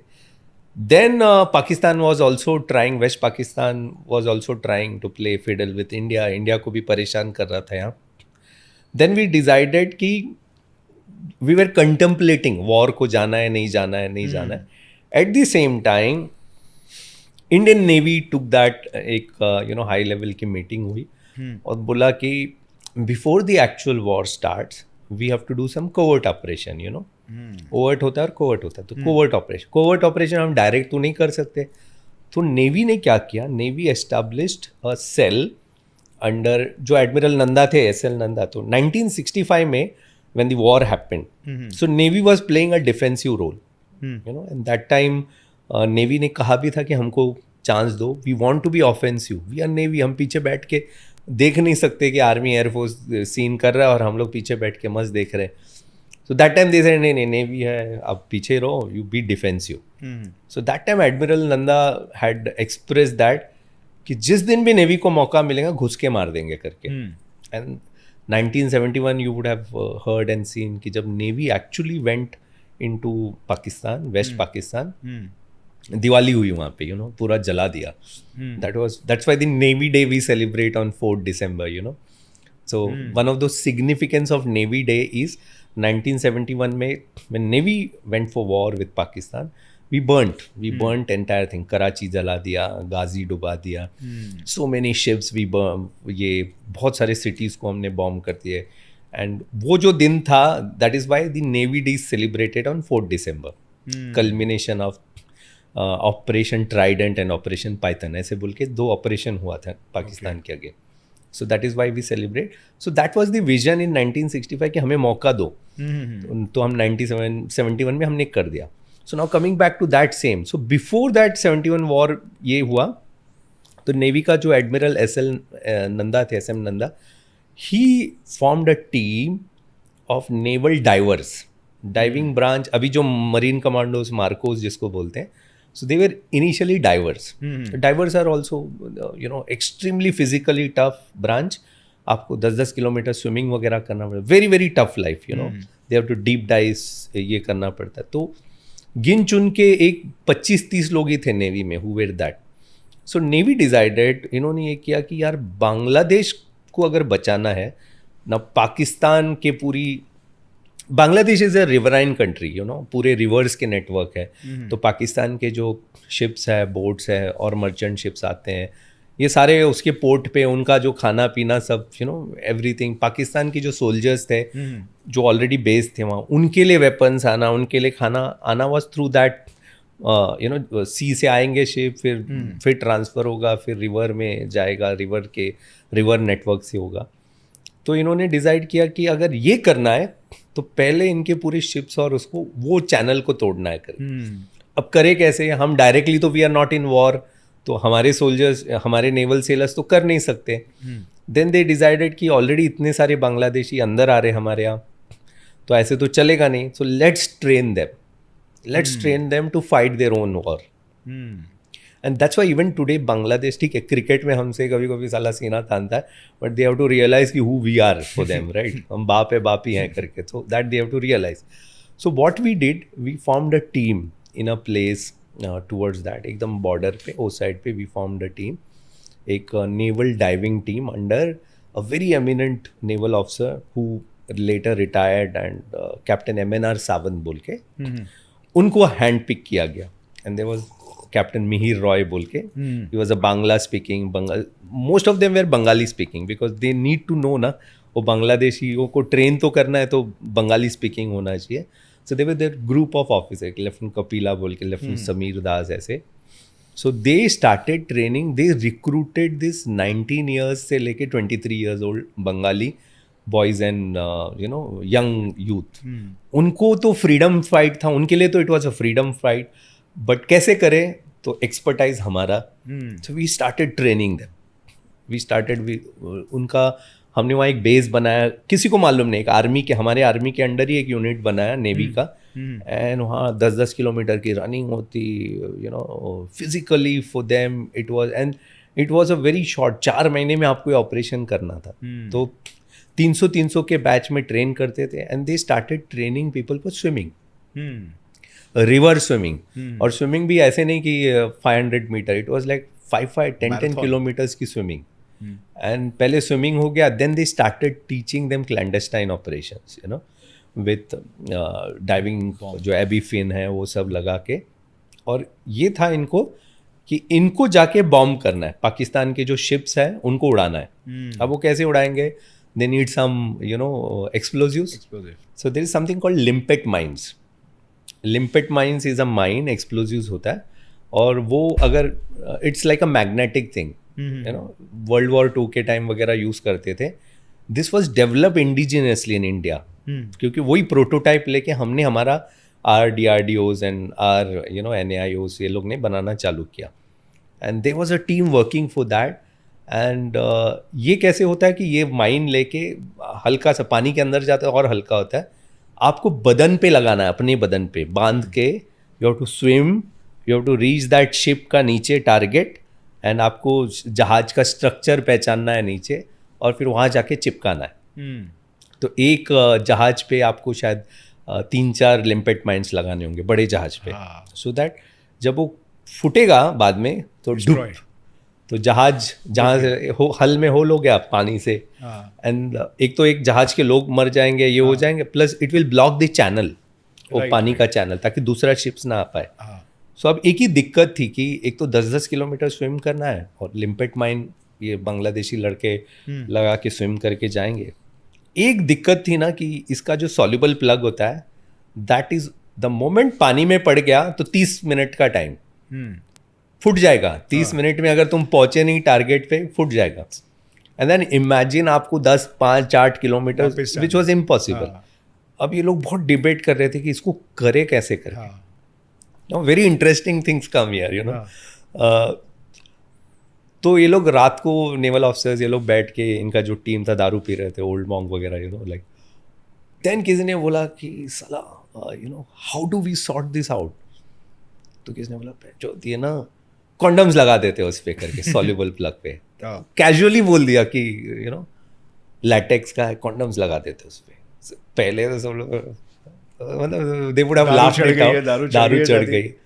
बट जो उसमें सीनियर ऑफिसर था वो बोला, यार ये सही है, not a bad idea, unconventional है कि उस पे प्लास्टिक नहीं कॉन्डम्स लगा दे करके. And it actually did. They started using condoms to, you know, वो जो लिम्पेट माइंस का सॉल्युबल प्लग पे. पहला उन्होंने ट्रायल मार के देखा, इट वर्क. मतलब वो बंदा स्विम करके लेके गया, कहीं तो एक डमी टारगेट पे लगाया, वहाँ पहुँचा तो उसने वो निकाला और लगा के वापस आ गया. एंड व्हेन ही केम तो एग्जैक्टली वॉट एवर टाइम था, 30 मिनट्स आफ्टर रिमूव, और उसके बाद फूट गया. तो बोला कि बॉस दिस इज वर्किंग. ये लोग ऐसे बहुत ट्रायल रन मारे, and then they started suddenly, because it was a very covert operation. Navy में भी किसी को नहीं पता ये operation those time, only that set of 20 people know. Army के लोग ने, नेवी छोटे सा ऑफशूट, सिर्फ वो जो आर्मी के जो भी थे 1-2 लोग, उसको पता है कुछ हो रहा है. नेवी के हेडक्वार्टर्स में भी सिर्फ जो एडमिरल थे उनको, मिहिर रॉय और ये 5-6 लोग, nobody knows what is happening. Okay, suddenly ये team is sending proposal for huge containers of बोलते हैं ना डब्बे कॉन्डम्स का. तो फिर यहाँ साले नेवल हेडक्वार्टर्स में परेशान, ये लोग क्या करने भेजा, कर क्या रहे लोग करके ना. they started asking कि bastards what are you doing करके, you know. then they said कि नहीं, nothing sir, nothing wrong, but ये है करके. and that worked phenomenally. तो ये लड़के क्या करते थे, so when the actual covert operation happened, so this boys used to swim deep. और इनका नेटवर्किंग भी था. मुक्ति बाहिनी बोल के, there was a, you know, Bangladeshi liberation force, जैसे फ्रीडम फाइटर्स के, they were supporting the logistics, you know, इनको एक पॉइंट पे लेके जाके लॉन्च करना एंड ऑल. उनका इंटरनल नेटवर्क था. So this boys used to go swim, limpet mines निकाल दिया, लगा दिया, 3-3, 4-4, एक at a time 2 to 3 limpet, 3-4 they use to carry on their body. लगा के वापस, थोड़ी देर के बाद वहाँ के जो पाकिस्तान ने भी, when they are relaxing and all, you know, धपाक धपाक धपाक फुट रहा है. एंड देन दे रियलाइज कि then on that first set of ये, I don't remember the exact date, that day there was some 14 to 15 explosions. ये लोग तो बौखला गए एकदम, मतलब हो क्या रहा है करके, you know. So that happened. एक तो शिप्स वगैरह damage, so the merchant ships which was coming, जो लॉजिस्टिक बाकी कंट्रियों से जो उनकी भी फट गई, बोला कि हो क्या रहा है करके, उनका cargo and all, so they started avoiding कि नहीं हम आएंगे नहीं यहाँ पे.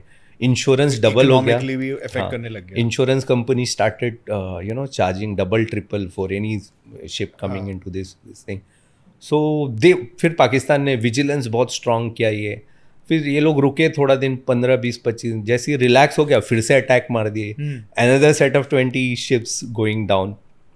And this happened. This created a huge this thing, and that gave confidence to Bangladeshi liberators. This thing, and this incidentally, ये जो उसमें से 8 जो मेन बांग्लादेशीज थे, they were Pakistani navy submariners. वो एक पाकिस्तानी नेवी सबमरीन थी मंगरो बोल के. So they were that crew of that Mangro. And when that liberation of Bangladesh, जब बांग्लादेश में इतनी अट्रॉसिटीज चल रही थी, इनके फैमिली वालों को भी किसी किसी को रेप किया था. That offset them.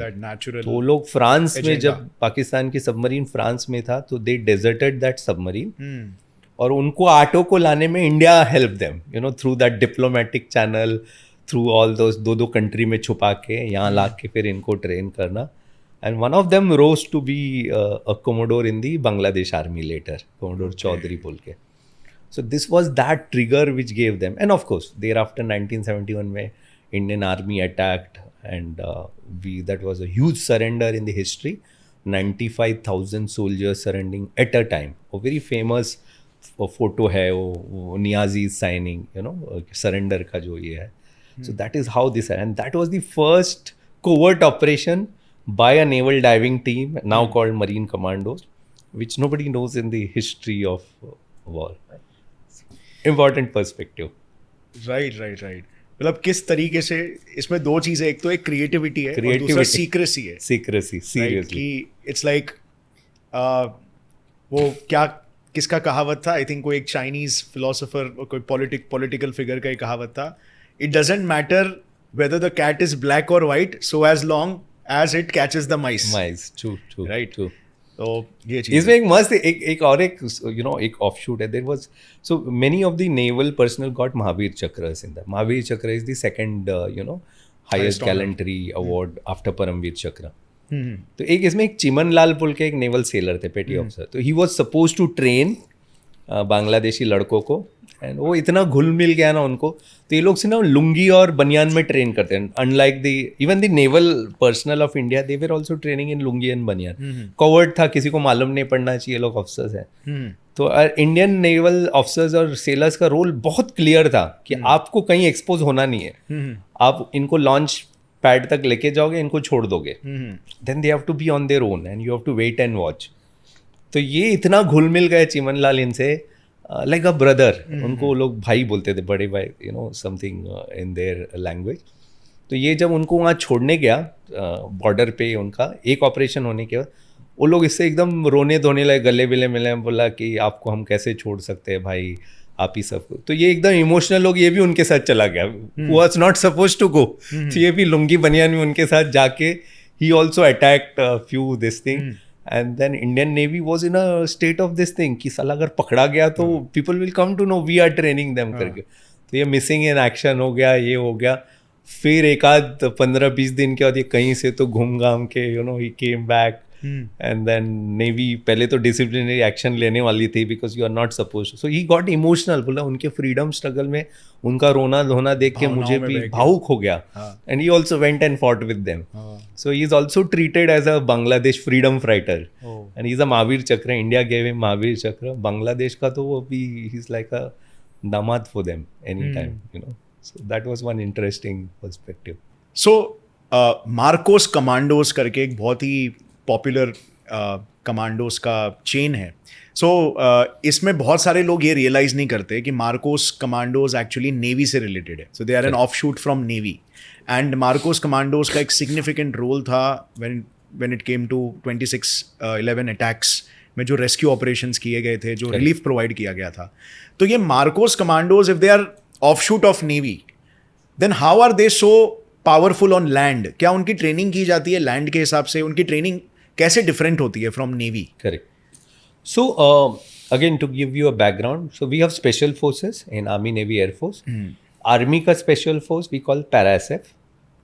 नेवी का we call marine commandos, marine मतलब पानी, मरीन कमांडोज, एंड एयरफोर्स का we call Garud. And there are also special forces in the paramilitary, जो BSF हुआ या CRPF हुआ, उन सब का भी अपना अपना एक special forces are the special people, you know. So when we say special people, situation हिसाब से ये लोग नेवी, आर्मी, एयरफोर्स में लाइक हम सब है, we are all officers and man. हमें एक ऑप्शन दिया जाता है कि do you want to opt for special force. Everyone get that option. Now special forces में जाने के लिए इतना टफ स्ट्रिंजेंट रिक्वायरमेंट होता है, इतना टफ, मतलब ना वो जो आपको 6 महीने की जो ट्रेनिंग होती है, जो भी जिसका भी है, आपको भूत बना देते हैं, you know? ऐसे भूत बनाना मतलब 100 किलोमीटर्स ऑफ रनिंग, वो सब लेके, नींद 3-4-5 घंटे नींद, प्लस आपको पैरा जंपिंग होता है. Every special forces guy have to do para jumping, you know, air से, क्योंकि अगर मैं एनिमी टेरिटरी में जाता हूँ तो I should be capable of air drop. So every para guy of all the services has to be, they have to have this para jumping experience, right? Then comes the Navy. Why Navy is special? Because we are a water force, marine जिसको बोलते हैं ना. तो हमारे इसमें swimming is the most this thing. Swimming and swimming related जो भी equipment, weapons होंगे, swimming related operation, you know, swimming for 10 kilometers. And the land, you know. So वहाँ पे मैं थोड़ा ये करूँगा कि we are also a land force. So marine commandos are बोलते हैं ना एम्फीबियस फोर्स, ऊपर भी रहेंगे, नीचे भी रहेंगे, जल थल बोलते हैं ना, सब जगह पे. So they can similarly they can attack a land installation. Probably a para SF may not be a great swimmer जो आर्मी वाले होते हैं या एयरफोर्स वाले होते हैं, but navy carry that advantage of being a water force, being on land, being on air, you know. So इसलिए जब 26/11 हुआ था, so they marine commandos have, and what attracted, I was in a naval base where it was a marine commando training base, though I was from the technical side, but I was with them for 2.5 years. So मैंने बहुत करीब से देखा उनकी training and all. Like 100 push-ups, knuckle push-ups, इस पे चढ़ना, उस पे, their level of stamina is different, you know, not everyone can, and उसकी passing rate भी बहुत कम होता है, like you for have that to be genetically and अगर 25 लोग ऑप्ट करते हैं, 3 लोग पास होते हैं, 1 या 2. मेंटली आपको इतना एक रिगरस होता है. Then you have to be, sometimes you have to be carnivorous, you know, like जंगल में जा रहे हैं, सांप पकड़ रहे हैं, ये कर रहा है, खा रहे हैं, and you have to be good at intellectually also good, you know, because you कभी enemy take decisions, decisions and predict अब things. enemy territory में गए in an operation, so how you behave, so you have to be all rounder in all, you know, physically, mentally, and so 26/11 when it happened, जब बॉम्बे पे attack हुआ था, that time generally NSG comes, National Security Guard, Delhi, Agra से आते हैं, but any such thing happened. By till the time they could come, यहाँ जब पहुँच पाए तब तक कौन था? मुंबई पुलिस था. Mumbai police was handling.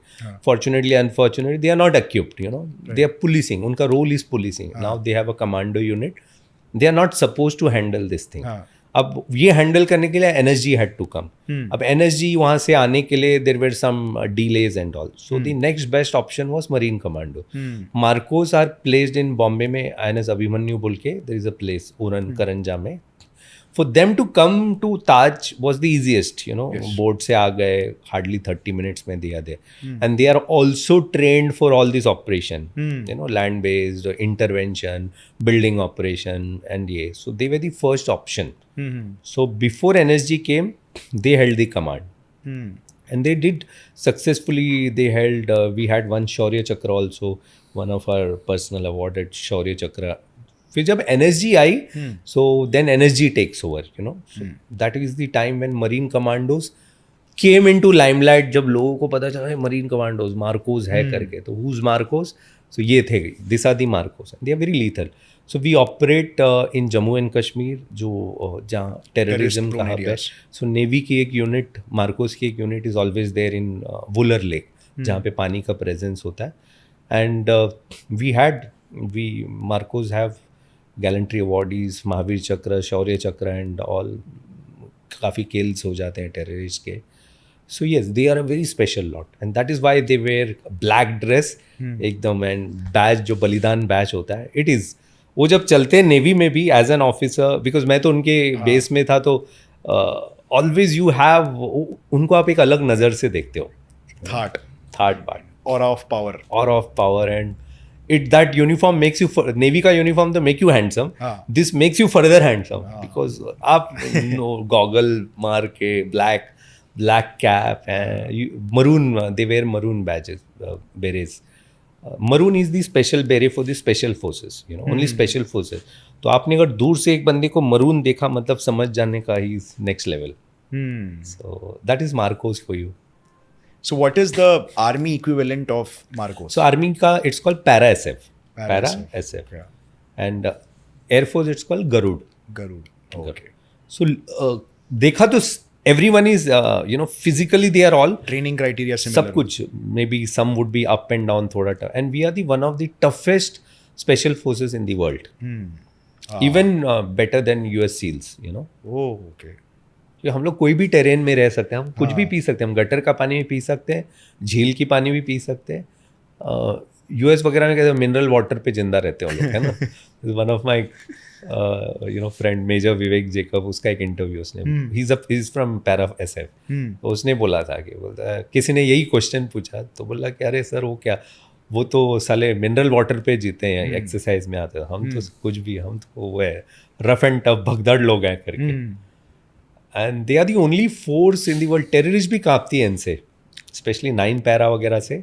Para SF में भी, मिलिट्री के पैरा SF में देयर आर मेनी यूनिट्स, 9, 21, 7, 5, ऐसे बहुत सारे यूनिट्स है, 10, और उनका अलग अलग ही है. एक यूनिट में कितने कमांडोज होते हैं? डिपेंड करता है हर एक यूनिट का, and based on every one has their own lethality and this special skills. So 9 is regarded, army में 9 para is regarded as devils, but everyone is equally, so that is, and they are सब लोग नहीं कर सकते, सब लोग नहीं कर, they require a crazy mindset, crazy mindset, different from the rest. Okay. I feel fortunate to be with them for 2.5 years. उनके ट्रेनिंग बेस में था, तो काफ़ी क्लोज से देखा है. So now, like as you also mentioned कि like अगर हम मिलिट्री की बात करते हैं तो आर्मी बहुत ज़्यादा सेलिब्रेटेड है, तो नेचुरली जो भी कोई मिलिट्री में जाना चाहता है तो बहुत सारे मोस्ट ऑफ दी लोग आर्मी के तरफ ही ज़्यादा ग्रेजुएट होते हैं. तो sir what was your thinking before choosing a career in navy? तो वो क्या लाइफ का इवेंट था, और did you consciously make that choice कि मैं नेवी के तरफ ज़्यादा ग्रेविटेट हो रहा हूँ, और इट वाज लाइक कि हालातों की वजह से ये चीज़ हुई?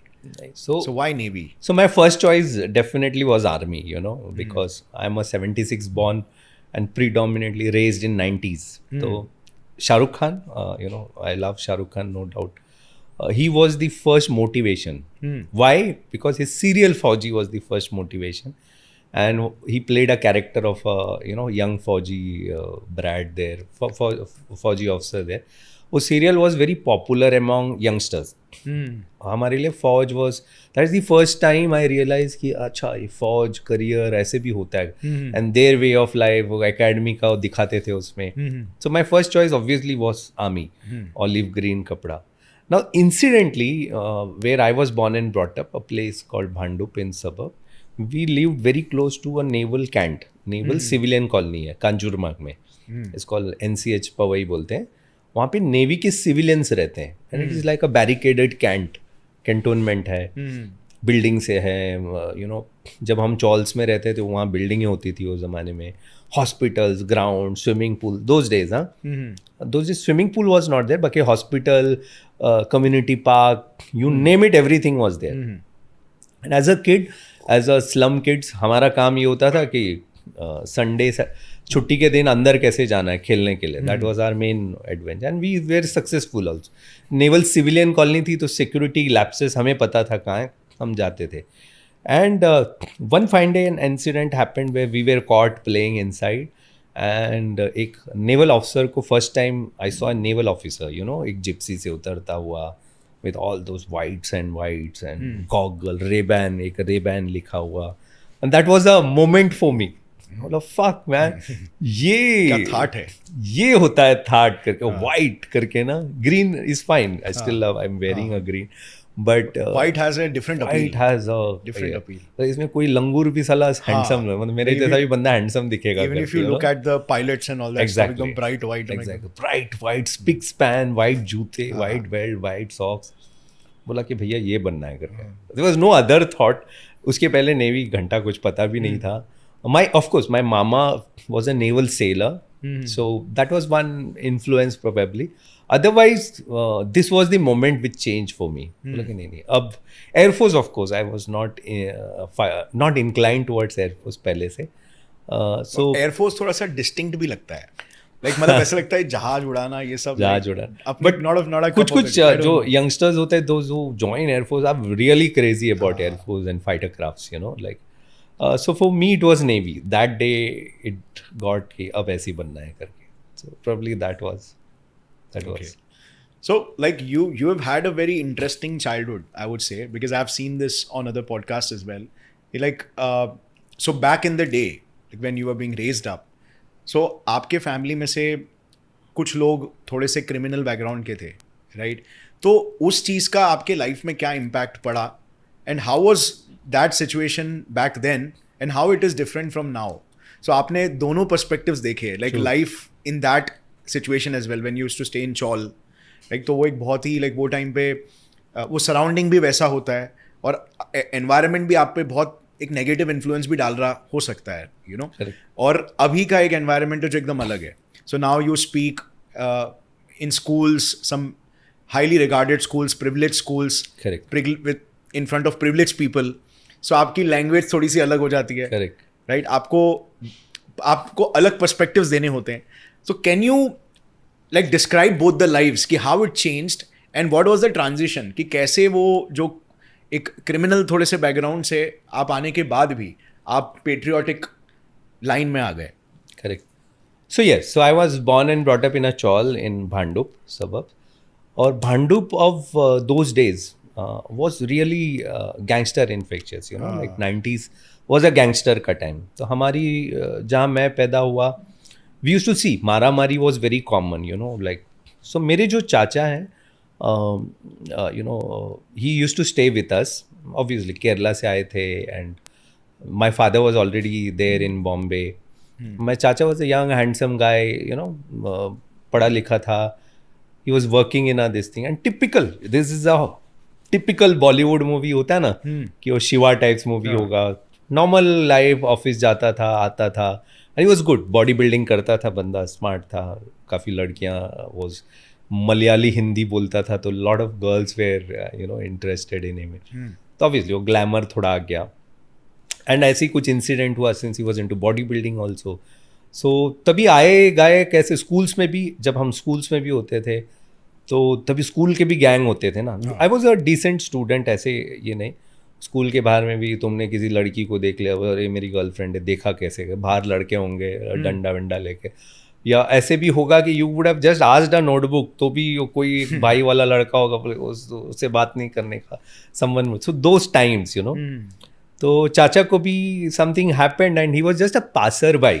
वहाँ खड़ा था यार, तो फिर कोई आया बोला कि क्यों देख रहा है एंड ऑल, और मार दिया उसको, 2-4 झापड़ सब दे दिया. So his ego couldn't accept that कि कोई मुझे मारा करके. नॉर्मल गाय एंड इंस्टिंक्ट में उसने मार दिया उसको. बॉडी बिल्डर था तो लड़का गिर गया and that was the first trigger. And then people, फिर लोग आए उसको ढूंढने, फिर उनको मारना, यू नो, उनको भी पकड़ के मारे, हॉकी विक्की से सब. एंड वहाँ से it all started, you know, it all started. धीरे धीरे धीरे धीरे करके स्टार्टेड, पावर का गेम हो गया and he got it connected to वहाँ के लोकल गूंस. पहले कर करके ही बिकेम अ बिग नेम वहाँ पर, यू नो. तो मैंने वो पूरी चकाचौंध देखी. आई was a favourite boy of, I am the eldest of you know लड़कों में, फैमिली में. सो उनको तो मैंने बहुत क्लोज से देखा और पूरा जो होता है ना ठाट बाट. फिर हमारे घर पे एक सेक्शन में भाई वाला सीन होता था. Like we used to stay in 1+1 chawl में. एक सेक्शन में सलिया होता था, तलवार, hockey, that was very common. And then I saw the gun for the first time, होता है ना, व्हेन ही केम होम, तो ऐसे कट्टा. So I was like very fascinated. And he was a very decent guy, very Robin Hood type था, किसी को भी पैसा देना. Later when he grew up तो he became very lavish, लोगों को पैसा बांटना. And अगर वो पहले आएंगे, अगर हमारे एरिया में पहले आएंगे तो उसका पहले एक स्वीप टीम आता था तो देखने की सब कुछ ठीक है कि नहीं करके. And I seen him sitting वहाँ पे एक कट्टा टाइप्स होता था, एक चेयर आके ऐसे कोई चेयर लगाई सिटिंग, फिर कुछ लोग आएंगे जो भी है, किसी को मारना, किसी को ये ऐसे ऐसे, तो पूरा ठाट बाट में ना. So I wanted to be like him. So my first army तो बाद में हुआ, पहले ये था कि साला भाई बनना है करके ना, गैंगस्टर, बिकॉज लेगेसी थी. और like what you see is what you aspire. वो टाइम पे एनवायरनमेंट ऐसा था. एंड ऐसे था कि ये यू नो फला ये इनका भतीजा है तो वो वाला ये भी. तो स्कूल्स वगैरह में दो चीज़ें होती थी, लोग डरते थे पहले, दूसरा है कि यू नो मारने वाले भी लोग थे कि उनका नहीं. And we were decent. हम लोग ने कभी वो पावर यूज़ नहीं किया. But my mother was very strict and my father eventually become a political union leader. Political नहीं, यूनियन लीडर थे मेरे फादर. तो पूरा माहौल घर का वैसा था. पुलिस का घर पे आना was very common, you know. Father को उठाने, कभी चाचा को ढूंढते. तो हमारे घर पे पुलिस आके बाद में चाय भी सब पीती थी, बैठती थी, चाय चलो करके चलो. So they were that. So we used to see all this. Mother thought कि भैया ये लड़के ना सब निकल जाएंगे करके. वेरी इजी ना ये करना. And then she started shielding us कि पढ़ाई पे ध्यान दो and all. And eventually my uncle got shot. मतलब यू नो गैंग वॉर में ऐसे भी एनकाउंटर का नंबर निकल चुका था उनका एनकाउंटर तो कभी भी हो सकता था पुलिस से. उसके पहले ही गैंग वॉर में छोटा शकील के लोगों ने उनको मार दिया, you know. He had some 37 bullets in his body at the age of 37. So that was a shocker. And तभी ऐसे झटका लगा होता है ना. सो आई सॉ जब उनकी बॉडी आई थी तो entire town was there to you know all those thing. So but thanks to my mother, उन्होंने हमें हमेशा शील्ड करके रखा. बोला कि ये लाइफ है, ये ख़त्म हो जाओगे करके. एंड आई हैव सीन चाचा के भी बेस्ट फ्रेंड्स थे एक दो, उनका एनकाउंटर होते हुए देखा. हाँ, तो ऑल दोज थिंग था वो माइंड में. Most of the gangsters like they have really bad fates. Bad fates, या मोमेंटरी फेज होता है इसका कि यू नो फेम का, ग्लोरी का. पीपल, लोग डरते हैं, आपको अच्छा लगता है कि लोग डर रहे हैं मुझसे, ये वो करके. बट कहीं ना कहीं लॉन्जिविटी नहीं है, यू नो. जो है they have to be really big, like Dawood and all, जो यहाँ से निकल के कहीं पे भी जाके बैठ. पॉलिटिकल शील्डिंग जो छोटे मोटे जो होते हैं ना बीच लेवल के, they get gone, you know.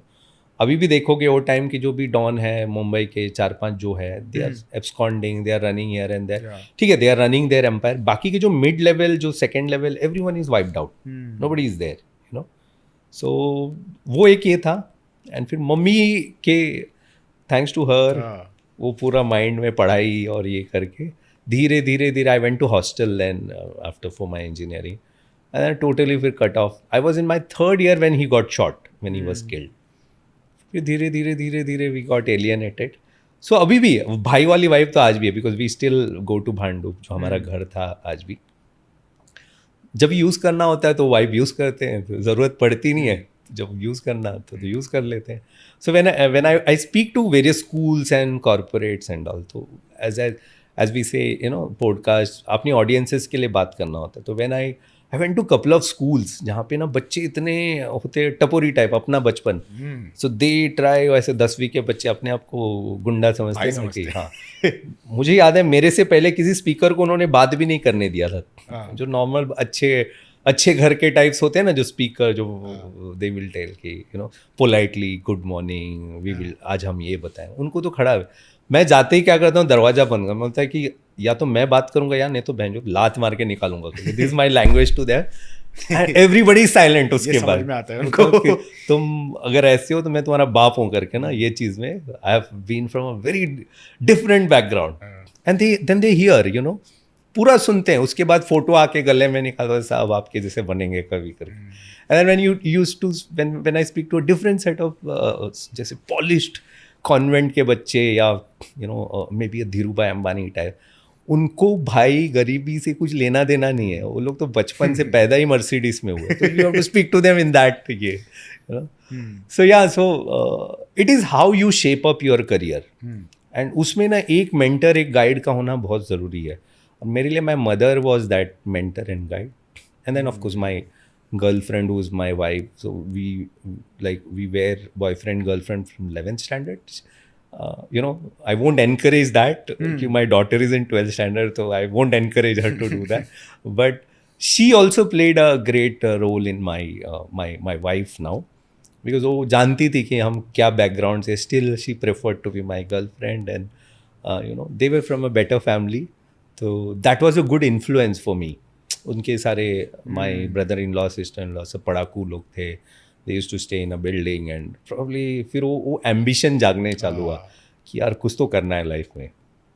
And of course touchwood by भगवान का आशीर्वाद या से एल्डर्स का ब्लेसिंग्स, सब कुछ ठीक ही हुआ. आई डोंट रिग्रेट, बट मेरा past, I am always happy and proud of my past. ऐसा कुछ ये नहीं है कि रिग्रेट मारता हूँ करके, बिकॉज आप देखे हो ना, लाइक मैं तो चौल में रहता था कि 12, 15, 20, 25 घर के उसमें साला एक कॉमन बाथरूम टॉयलेट होता था. So we have seen that struggle. तो आज वो when we are successful in life, जमीन पे रहते हैं, आज भी पैर जमीन पर है, लाइक ओके करके you have gone through that. Exactly, like I have seen this pattern among many people. Like जो भी जिसको भी ऐसे प्लेटर पे मिल जाता है ना सक्सेस, तो he doesn't have that little groundedness, right? कहीं ना कहीं वो हो जाता है, because they don't have that perspective. True. कि how does it feel to live in a very unprivileged exactly situation, right? So वो एक advantage he, and it's like whether it's thick, whether it's thin, different textures के experience, I believe कि हमेशा life में add on ही करते हैं. Very true. Add on कर जाता है. And also this also highlights कि life में हमारा surrounding ही सब कुछ होता है. सही बात है. Right, because a person can be ambitious, exactly. But if he is in a circle जहाँ पे थोड़ा सा criminal type vibe है, he will become ambitious to become something like a भाई. Exactly.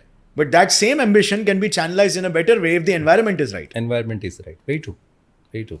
क्योंकि मेरे दोस्त हैं, अभी भी बहुत सारे दोस्त हैं, अभी भी वहाँ पे मैं जाता हूँ, Ganesh Chaturthi and we are still part of that.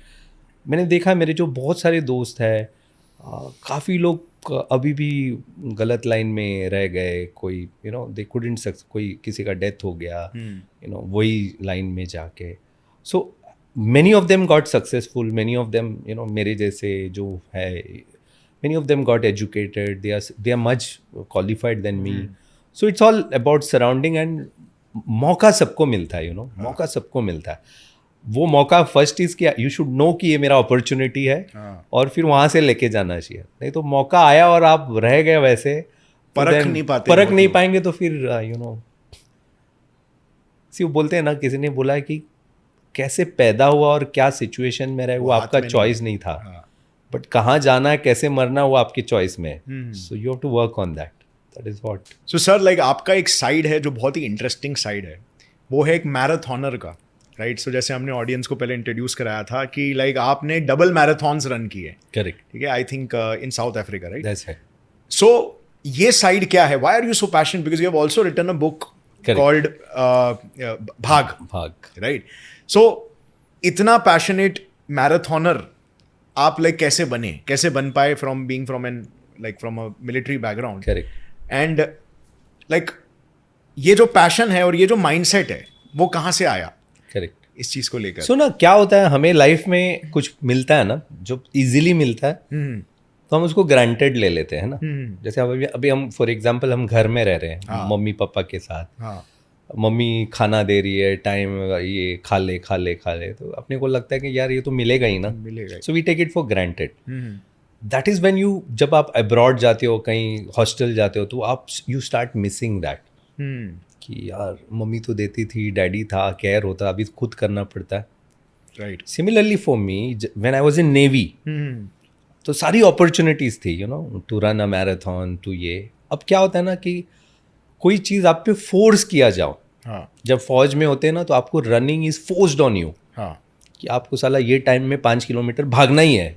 That's no choice, like whatever 21-22 minutes का हमारा होता था, and you start running because आपको टाइम में आना है, नहीं तो नहीं आएगा, आपको मालूम है कि पनिशमेंट मिलेगा. वो प्रोसेस में you start hating that thing. तो मैं रनिंग हेट करता था till the time I was इन फौज. आई यूज टू हेट रनिंग, क्योंकि मुझे ऐसे बुला लेना, चल रन को चले, बोले जाना यार टाइप्स ना, why are you bothering me. I think 90% लोग they just hate. Correct, they just hate. अब ये और सब कुछ फ्री में था. Had I wanted to run a marathon, navy मुझे स्पॉन्सर कर सकती थी तभी, दोज डेज जब मैराथन इतना फेमस नहीं था. फिर मैं जब फौज से बाहर आ रहा था तो something happened to my health. 10 साल की सर्विस के बाद when I was coming out, तो I started putting on weight. और मुझे समझ में नहीं आ रहा. पहले मुझे लगा कि पार्टीज बहुत हो रही है, सेंड ऑफ हो रहा है, दारू बहुत हो रहा है, खाना बहुत हो रहा है. आई am a foodie, I love food. धीरे धीरे धीरे दैट वेट जहाँ 78-80 था, इट स्टार्टेड 85 हो गया, कभी 90 हो गया, पता नहीं चला. एक ऐसा स्टेज आया कि I was 100+, 107. Last weight, the highest weight I reach was 107. And he was like uncle बन दिखता था, यू नो, लाइक यूनिफॉर्म तब तक तो निकल गया था. Waste size was like, last waste size was like 42 and all. 42, you were actually looking that. मेरे अगर पहले के फोटोज वगैरह देखोगे बीच में. देन आई रियलाइज, एक मेरा डॉक्टर फ्रेंड है नेवी में, जब मेरा रिलीज मेडिकल सब हो गया, ही सेड कि बॉस गड़बड़ है. तो मेरा जब रिलीज मेडिकल में पता चला कि I have got hypothyroid, so I am hypothyroid, right. और इतना ज़्यादा था thyroid. He said me one thing, बोला फिर भी आई वॉज कैजुअल. हाइपर और हाइपो. हाँ, so thyroid is a condition which is your, you know, thyroid deficiency जिसको बोलते हैं. हाइपो होता है और हाइपर होता है. हाइपो में you tend to gain weight. Yes, तो थायराइड कम पैदा होता है. और हाइपर में you tend to lose weight, क्योंकि एक्स्ट्रा ज़्यादा पैदा होता है. It's a, you know, body का मैकेनिज्म, फंक्शन है हल्का सा. Basically iodine deficiency.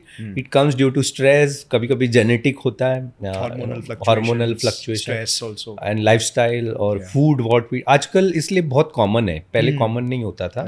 तो मेरा जो स्ट्रेस लाइफ था नेवी में, you know, towards my appointment, काफ़ी है. सो I started putting wait.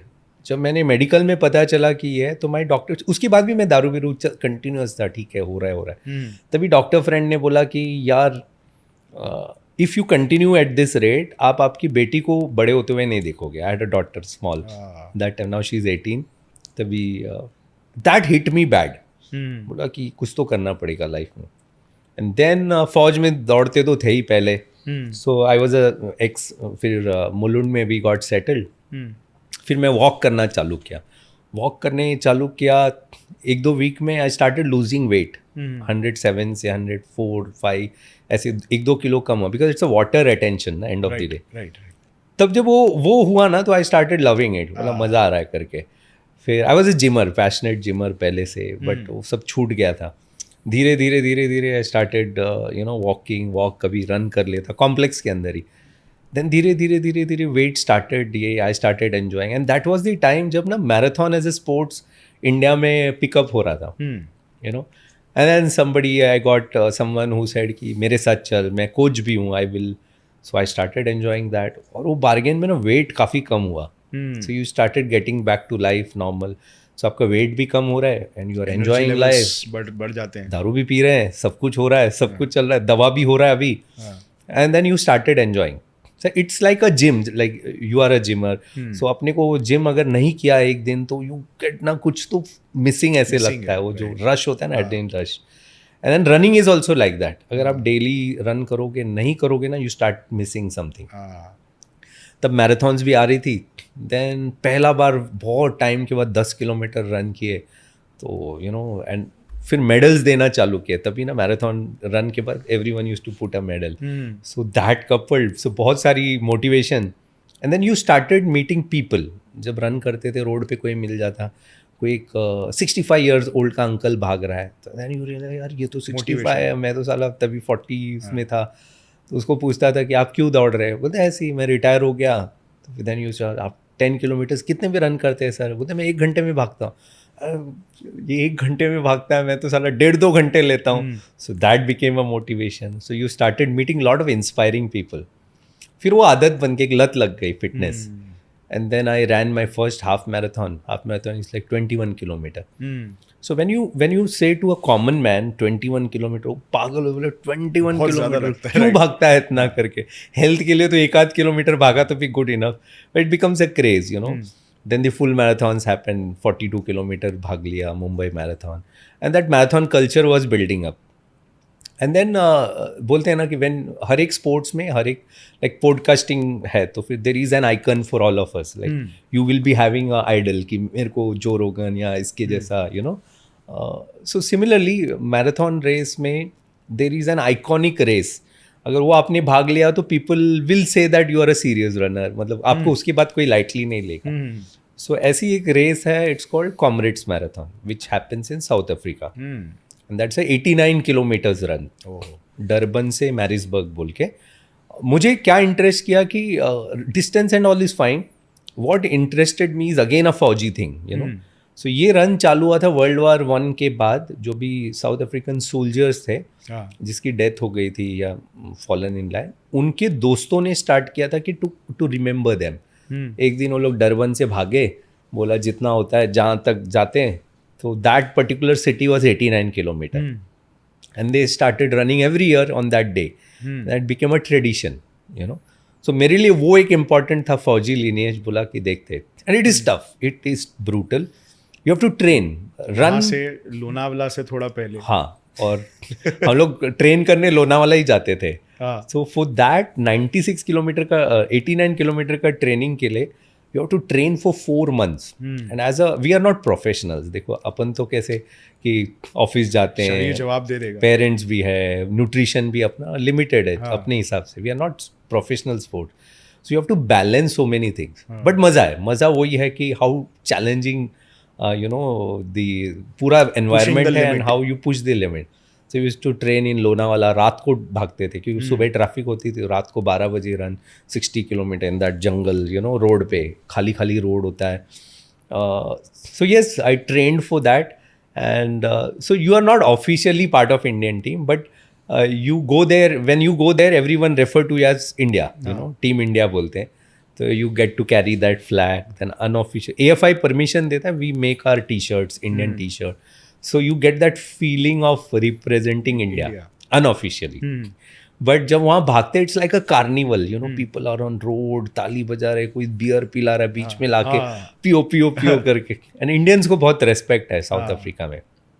And there are 12 cut offs, हर स्टेज पे कट ऑफ है. You have to finish certain kilometres in. So that was that motivation you know to run. क्योंकि कुछ लोग मुझे बोले थे देख के मेरा शरीर और स्ट्रक्चर ये सब होएगा नहीं करके, बहुत थिन लोग चाहिए, बहुत थिन लोग. देन आई वाज लाइक यार फौजी हूँ, किया है पहले ये सब ना, तो अभी ठीक है सिविलियन बन गए. यही तो कोशिश करने में क्या है जो 80 किलोमीटर लेके चलेगा. That happened. First time I run in 2019. सो पहला अप होता है from Durban to Marisburg, it's like ऐसे and for you to complete that cycle second year फिर जाके आपको डाउन भागना होता है वहाँ से यहाँ. so when you do that up and down 2 साल तो you get that completion medal. It's called back to back and you finish that circle. So it's 89 up and 89 down. हाँ, 89 up and 89 down. So each year. लेकिन क्या होता है कि 1 year you do and then next year अपने लिए बहुत सारी चीज़ें चेंज हो जाती है ना. कोविड हो गया, प्रायोरिटीज चेंज हो गया, वेदर टू यू नो अब ये इंटरेस्ट रखता है क्या तुम्हारे लाइफ में. You also have to prepare. Exactly. Prepare again for 4 months. But फिर मुझे कोविड ये चिकनगुनिया सब हो गया था इन दैट 2019 में I ran. Then all this things happened, covid and all. Race also got suspended. Then 23 में मैं बोला यार इतना सब फिजिकली हो गया डैमेज, कोशिश करते हैं फिर से एक बार. मज़ा वही है ना कि जब बदन साथ नहीं देता है फिर भी एवरीवन से कि नहीं होगा तो अब इसको बीट करो फिर से. So I trained again this year. So on June 11th I completed again. So I did twice up and down. So it keeps you healthy. So that was my marathon story. So there's this guy, I don't know if you've heard of him, like David Goggins. David Goggins. His philosophy, right? कि pain में मजा. Pain में मजा आता है. Pleasure. वो तो ultimate है. And I think like that's it is very true. कि like once you start working out or once you start doing marathons, exactly. Endorphins are highly addictive. Correct. Right? The feeling that you get after completing your goal or target. तो 2 तरीके से, एक तो like आपके body में एक अलग सा एनर्जी डाल देता है, और दूसरा you also get like that serotonin rush कि मैंने कुछ अचीव किया. You no, and that helps to balance not only your health but also your self esteem as a person. So I think मैं तो यही कहता हूँ कि होलिस्टिकली अगर आपको एक सक्सेसफुल इंसान बनना है या फिर एटलीस्ट अच्छा फील करना है, like self confidence, self esteem अपनी बढ़ानी है, तो I think exercise should be a part of everybody's life. Exactly. वो तो मैं इसलिए मैं whenever I go for talk या कहीं पे, क्योंकि अभी लोग सुनते हैं ना, एटलीस्ट थोड़ा ध्यान देते हैं, चलो कुछ तो बोल रहा है credentials कुछ तो. I always tell all the youngsters and irrespective of whatever age you are कि ना 20 मिनट ना अपने लिए 20 मिनट दिन का निकाल. You have to be selfish. आपके घर पे unless it is a worst situation जहाँ कोई कुछ होता हो तो देन इट्स फाइन. नहीं तो forget about everyone in your house. 20 minute अपने लिए नहीं दोगे. If you don't love yourself, nobody is going to love you, you know, like बोलते हैं ना. I think it sets the tone as well. Exactly. कि how you treat yourself here, that is how you will treat yourself everywhere. कि मैंने बहुत बार ये भी notice किया है कि हमारे डाइट का कंट्रोल भी हमारे एक्सरसाइज में होता है. सही बात है. So for instance, if you're not working out, you will eat anything.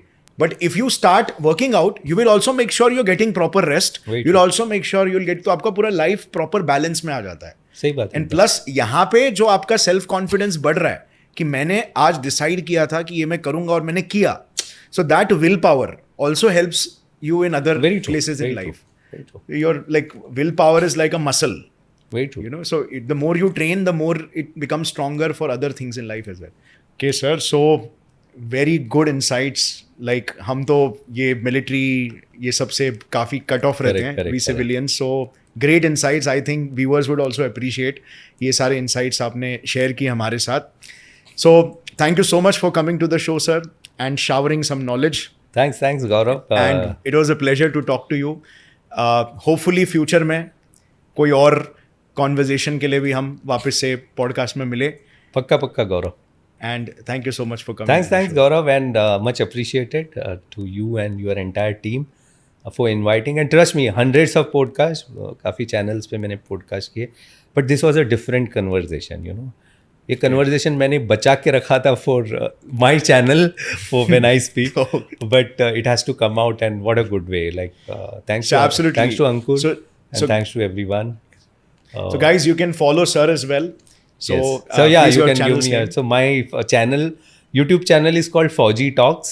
Yeah, so you know you can follow that. So for more military perspectives, military stories, definitely. And a lot of interviews there. Of interviews and marathoner mindset as well. And I'm on Instagram as Bijay Nair. So thanks Gaurav, and keep growing. You're doing wonderful. Yeah. And you know, when I came to know about your work, it is amazing, you know, what you are doing. So thank you, sir. Thank you so much again. Jai Hind. Jai Hind.